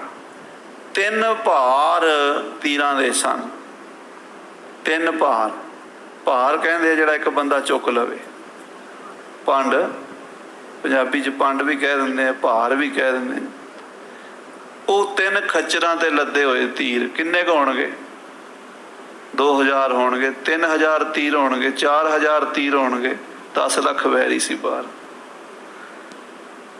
ਤੇ ਜਿੰਨੇ ਸਿੰਘ ਸਨ ਇੰਨੀਆਂ ਕੁ ਬੰਦੂਕਾਂ ਹੋਣਗੀਆਂ, ਜਾਂ ਇਦੋਂ ਵੀ ਘੱਟ ਹੋਣਗੀਆਂ। ਜੇ ਇੱਕ ਬੰਦੂਕ ਦੇ ਵਿੱਚ 10 20 50 ਗੋਲੀਆਂ ਇੱਕ ਸਿੰਘ ਕੋਲ ਹੋਣ ਤਾਂ ਵੀ ਕਿੰਨਾ ਕੁ ਅਸਲਾ ਦੁਸ਼ਮਣ ਦੇ ਸਾਹਮਣੇ। ਮਹਾਰਾਜ ਨੇ ਇੱਕ ਚਮਕੌਰ ਦੀ ਗੜੀ ਨੂੰ ਕਾਇਮ ਕੀਤਾ। ਉਹਦੇ 4 ਬਾਹੀਆਂ ਤੇ 8 ਸਿੰਘ ਲਾਏ, 8 ਇੱਧਰ 8 ਇੱਧਰ 8 ਅੱਗੇ ਇੱਕ ਪਿੱਛੇ, 32 ਸਿੰਘ ਇੱਦਾਂ ਲਾਏ। ਭਾਈ ਮਦਨ ਸਿੰਘ ਤੇ ਕੋਠਾ ਸਿੰਘ ਦਰਵਾਜ਼ੇ 'ਚ ਖੜੇ ਕੀਤੇ ਵੀ ਜੇ ਦੁਸ਼ਮਣ ਆਵੇ ਦਰਵਾਜ਼ੇ ਵੱਲ ਤੁਸੀਂ ਇੱਥੋਂ ਤੀਰ ਮਾਰਨੇ ਆ। ਬਾਬਾ ਜੀ ਦਇਆ ਸਿੰਘ ਜੀ ਧਰਮ ਸਿੰਘ ਜੀ ਨੂੰ ਆਖਿਆ ਵੀ ਤੁਸੀਂ ਆਲੇ ਦੁਆਲੇ ਘੁੰਮ ਕੇ ਦੇਖੋ, ਜਿੱਥੇ ਦੁਸ਼ਮਣ ਦਾ ਜ਼ੋਰ ਪਵੇ ਉੱਥੇ ਭਾਈ ਆਲਮ ਸਿੰਘ ਮਦਦ ਪਹੁੰਚਾਓ। ਆਪ ਸਾਹਿਬਜ਼ਾਦੇ ਵੱਡੇ ਦੋਵੇਂ ਨਾਲ ਲੈ ਕੇ ਜਿਹੜੀ ਉਸ ਗੜੀ ਦੀ ਉੱਪਰਲੀ ਮਮਟੀ ਸੀ ਉਹਦੇ 'ਚ ਬੈਠੇ ਤੀਰਾਂ ਦੀ ਵਰਖਾ ਕਰਨ ਲਈ। ਮਹਾਰਾਜ ਕਹਿੰਦੇ ਮੈਂ ਬਾ ਤਦਬੀਰ ਤੀਰੋ ਤੂਫਾਨ ਆਮਦਨ, ਬੰਦੂਕਾਂ ਤੀਰਾਂ ਨੂੰ ਤਿਆਰ ਕੀਤਾ, ਹਥਿਆਰਾਂ ਨੂੰ ਤਿਆਰ ਕੀਤਾ। ਮੈਂ ਆਪਣੇ ਯੋਧਿਆਂ ਨੂੰ ਕਿਹਾ ਵੀ ਸੂਰਮਿਓ ਹੁਣ ਆ ਗਿਆ ਸਮਾਂ ਸ਼ਹੀਦੀਆਂ ਦਾ, ਹੁਣ ਤਗੜੇ ਹੋ ਜਾਓ, ਹੁਣ ਜਾਨ ਤਲੀ ਤੇ ਰੱਖ ਕੇ ਖੇਡੋ, ਹੁਣ ਤਾਂ ਜੋ ਤੋ ਪ੍ਰੇਮ ਖੇਲਣ ਕਾ ਚਾਓ, ਸਿਰ ਧਰ ਤਲੀ ਗਲੀ ਮੇਰੀ ਆਓ, ਇਤ ਮਾਰਗ ਪੈਰ ਧਰੀਜੈ, ਸਿਰ ਦੀਜੈ ਕਾਲ ਨਾ ਕੀਜੈ। ਮਹਾਰਾਜ ਨੇ ਆਖਿਆ ਖਾਲਸਾ ਜੀ ਪਟਨਾ ਸਾਹਿਬ ਸਿੱਖੀ ਦਾ ਪੰਘੂੜਾ ਸੀ, ਆਨੰਦਪੁਰ ਸਾਹਿਬ ਸਿੱਖੀ ਦਾ ਕਾਲਜ ਸੀ, ਚਮਕੌਰ ਸਿੱਖੀ ਦੀ ਯੂਨੀਵਰਸਿਟੀ ਹੈ। ਹੁਣ ਇਮਤਿਹਾਨ ਦੇਖਣਾ ਵੀ ਪਾਸ ਕਿੰਨੇ ਨੰਬਰਾਂ 'ਚ ਹੋਵੋਗੇ। ਸਿੰਘਾਂ ਨੇ ਜੋ ਬਚਨ ਕਹੇ ਢਾਡੀ ਦਇਆ ਸਿੰਘ ਦਿਲਬਰ ਨੇ ਲਿਖੇ ਹੈ। ਉਹਨਾਂ ਨੇ ਆਖਿਆ ਪਾਤਸ਼ਾਹ ਨਾਵੇਂ ਪਾਤਸ਼ਾਹ ਦਾ ਸਾਕਾ ਯਾਦ ਕਰਕੇ ਲੈ ਆਵਾਂਗੇ ਇੱਕ ਤੂਫਾਨ ਦਾਤਾ। ਅਜੇ ਸਾਨੂੰ ਚਾਂਦਨੀ ਚੌਂਕ 'ਚ ਡੁੱਲਾ ਖੂਨ ਨਹੀਂ ਭੁੱਲਿਆ। ਮਹਾਰਾਜ ਅਸੀਂ ਆਪਣੇ ਸਤਿਗੁਰਾਂ ਦਾ ਬਦਲਾ ਲੈਵਾਂਗੇ, ਇੱਥੇ ਅੱਜ ਤੇਗਾਂ ਮਾਰਾਂਗੇ, ਕਿਉਂਕਿ ਜਦੋਂ ਜੰਗ ਲੜਨਾ ਹੁੰਦਾ ਨਾ ਉੱਥੇ ਭਾਵਨਾ ਕੰਮ ਕਰਦੀ ਹੈ, ਜੋਸ਼ ਕੰਮ ਕਰਦਾ। ਨਾਵੇਂ ਪਾਤਸ਼ਾਹ ਦਾ ਸਾਕਾ ਯਾਦ ਕਰਕੇ ਲੈ ਆਵਾਂਗੇ ਇੱਕ ਤੂਫਾਨ ਦਾਤਾ। ਤੇ ਵਾਕਈ ਤੂਫਾਨ ਲੈ ਆਂਦਾ। ਇੱਕ ਸਿੰਘ 1.25 ਲੱਖ ਤੇ ਭਾਰੂ ਹੋਇਆ। ਬੜਾ ਘਮਸਾਨ ਦਾ ਯੁੱਧ ਹੋਇਆ। ਚੂੰਕਾਰ ਅਜ ਅਮ ਹੈ ਹਿਲਤੇ ਦਰ ਗੁਜਸਤ। ਮਹਾਰਾਜ ਕਹਿੰਦੇ ਨੇ ਔਰੰਗਜ਼ੇਬ ਚੂੰਕਾਰ ਅਜ ਹਮਾ ਹੀਲਤੇ ਦਰ ਗੁਜਸਤ। ਜਦੋਂ ਸਾਰੇ ਹੀਲੇ ਮੁੱਕ ਜਾਣ, ਜਦੋਂ ਪੁਲਾਂ ਤੋਂ ਪਾਣੀ ਲੰਘਣ ਲੱਗੇ, ਜਦੋਂ ਕੋਈ ਚਾਰਾ ਨਾ ਰਵੇ, ਜਦੋਂ ਸ਼ਾਮ ਦਾਮ ਭੇਦ ਨੀਤੀਆਂ ਨਾ ਰਹਿਣ, ਫਿਰ ਦੰਡ ਰਹਿ ਜਾਂਦਾ। ਸ਼ਾਮ ਦਾਮ ਦੰਡ ਭੇਦ ਇਹ ਨੀਤੀ ਦੇ 4 ਅੰਗ ਨੇ। ਸ਼ਾਮ ਮੈਨੇ ਦੁਸ਼ਮਣ ਦੀ ਸ਼ਰਨ ਪੈ ਜਾਣਾ ਵੀ ਮੈਂ ਹਾਰਿਆ ਤੂੰ ਜਿੱਤਿਆ, ਇਹ ਸ਼ਾਮ ਹੈ। ਔਰੰਗਜ਼ੇਬ ਨਾਲ ਸ਼ਾਮ ਚੱਲਣੀ ਨਹੀਂ। ਉਹਨੇ ਕਿਹੜਾ ਹੰਕਾਰੀ ਬੰਦੇ ਜਾ ਕੋਈ ਸ਼ਰਨ ਪਵੇ ਵੀ ਉਹ ਕਹਿੰਦਾ ਨਾ ਮੈਂ ਤਗੜਾ ਮੇਰੇ ਤੋਂ ਡਰ ਗਿਆ। ਉਹ ਇਹ ਨਹੀਂ ਸੋਚਦਾ ਬਈ ਇਹ ਬਚਾਅ ਕਰਨਾ ਚਾਹੁੰਦਾ ਆਪਣਾ ਵੀ ਤੇ ਦੂਜਿਆਂ ਦਾ ਵੀ। ਹੰਕਾਰੀ ਬੰਦਾ ਇਹ ਸੋਚਦਾ ਇਹ ਮੇਰੇ ਤੋਂ ਡਰ ਗਿਆ, ਸ਼ਾਮ ਨਹੀਂ ਚੱਲਿਆ। ਦਾਮ ਪੈਸੇ ਦੇ ਕੇ ਸੁਲ੍ਹਾ ਕਰ ਲੈਣੀ ਉਹ ਵੀ ਨਹੀਂ। ਭੇਦ ਦੁਸ਼ਮਣ ਦੇ ਘਰ 'ਚ ਫੁੱਟ ਪਵਾ ਦੇਣੀ, ਐਸਾ ਕੋਈ ਚਾਲ ਚੱਲਣੀ। ਦੁਸ਼ਮਣ ਦੇ ਘਰ 2 ਭਰਾ ਆਪਸ 'ਚ ਲੜ ਪੈਣ, ਆਪੇ ਲੜੀ ਜਾਣ, ਆਪਣੀ ਜਿੱਤ। ਚੌਥਾ ਹੈ ਦੰਡ, ਤਲਵਾਰ ਨਾਲ ਲੜਨਾ। ਹੁਣ ਮਹਾਰਾਜ ਕਹਿੰਦੇ ਰਿਹਾ ਹੀ ਦੰਡ ਗਿਆ ਸੀ। ਚੂੰਕਾਰ ਅਜ ਹਮਾ ਹੀਲ ਤੇ ਦਰ ਗੁਜਸਤ। ਜਦੋਂ ਸਾਰੇ ਹੀਲੇ ਦਰ ਕਿਨਾਰਾ ਹੋ ਜਾਣ, ਸਾਰੇ ਹੀਲਿਆਂ ਤੋਂ ਅੱਗੇ ਦੀ ਗੱਲ ਪਹੁੰਚ ਜਾਵੇ, ਫਿਰ ਕਿਹੜਾ ਹੀਲਾ ਕਰਨਾ ਚਾਹੀਦਾ ਹੈ? ਹਲਾਲ ਅਸਤ ਬੁਰਤਨ ਬਾ ਸ਼ਮਸ਼ੀਰ ਦਸਤ। ਉਸ ਵੇਲੇ ਫਿਰ ਸ਼ਮਸ਼ੀਰ ਦੇ ਉੱਤੇ, ਸ਼ਮਸ਼ੀਰ ਦੇ ਦਸਤ ਤੇ ਤਲਵਾਰ ਦੇ ਮੁੱਠੇ ਤੇ ਹੱਥ ਰੱਖਣਾ ਜਾਇਜ਼ ਹੈ, ਹਲਾਲ ਹੈ। ਹਲਾਲ ਦਾ ਅਰਥ ਹੁੰਦਾ ਜਾਇਜ਼। ਫਿਰ ਜਦੋਂ ਦੇਖੀਏ ਬਈ ਹੁਣ ਕੋਈ ਚਾਰਾ ਨਹੀਂ, ਦੁਸ਼ਮਣ ਸਿਰ ਤੇ ਚੜਿਆ ਹੁੰਦਾ, ਇਹਨੇ ਮਾਰ ਤਾਂ ਦੇਣਾ ਹੀ ਹੈ। ਇਹਦੇ ਨਾਲ ਨਾ ਹੱਥ ਜੋੜਿਆਂ ਗੱਲ ਬਣਨੀ ਹੈ, ਨਾ ਇਹਨੇ ਸੁਲ੍ਹਾ ਕਰਨੀ ਹੈ, ਨਾ ਇਹ ਕਿਸੇ ਤਰ੍ਹਾਂ ਸਮਝੇ, ਨਾ ਇਹ ਮੁੜੇ। ਫਿਰ ਮਹਾਰਾਜ ਕਹਿੰਦੇ ਸੂਰਮੇ ਨੂੰ ਚਾਹੀਦਾ ਆਪਣੇ ਮਿਆਨ ਚੋਂ ਤੇਗ ਛੜਕ ਲਵੇ। ਫਿਰ ਸਿੰਘਾਂ ਨੇ ਛੜਕ ਮਿਆਨੋਂ ਕੱਢੀਆਂ ਤੀਖੀਆਂ ਤਲਵਾਰੀ। ਕੜਕ ਉੱਠੇ ਰਣ ਮੱਚਿਆ ਵੱਡੇ ਹੰਕਾਰੀ।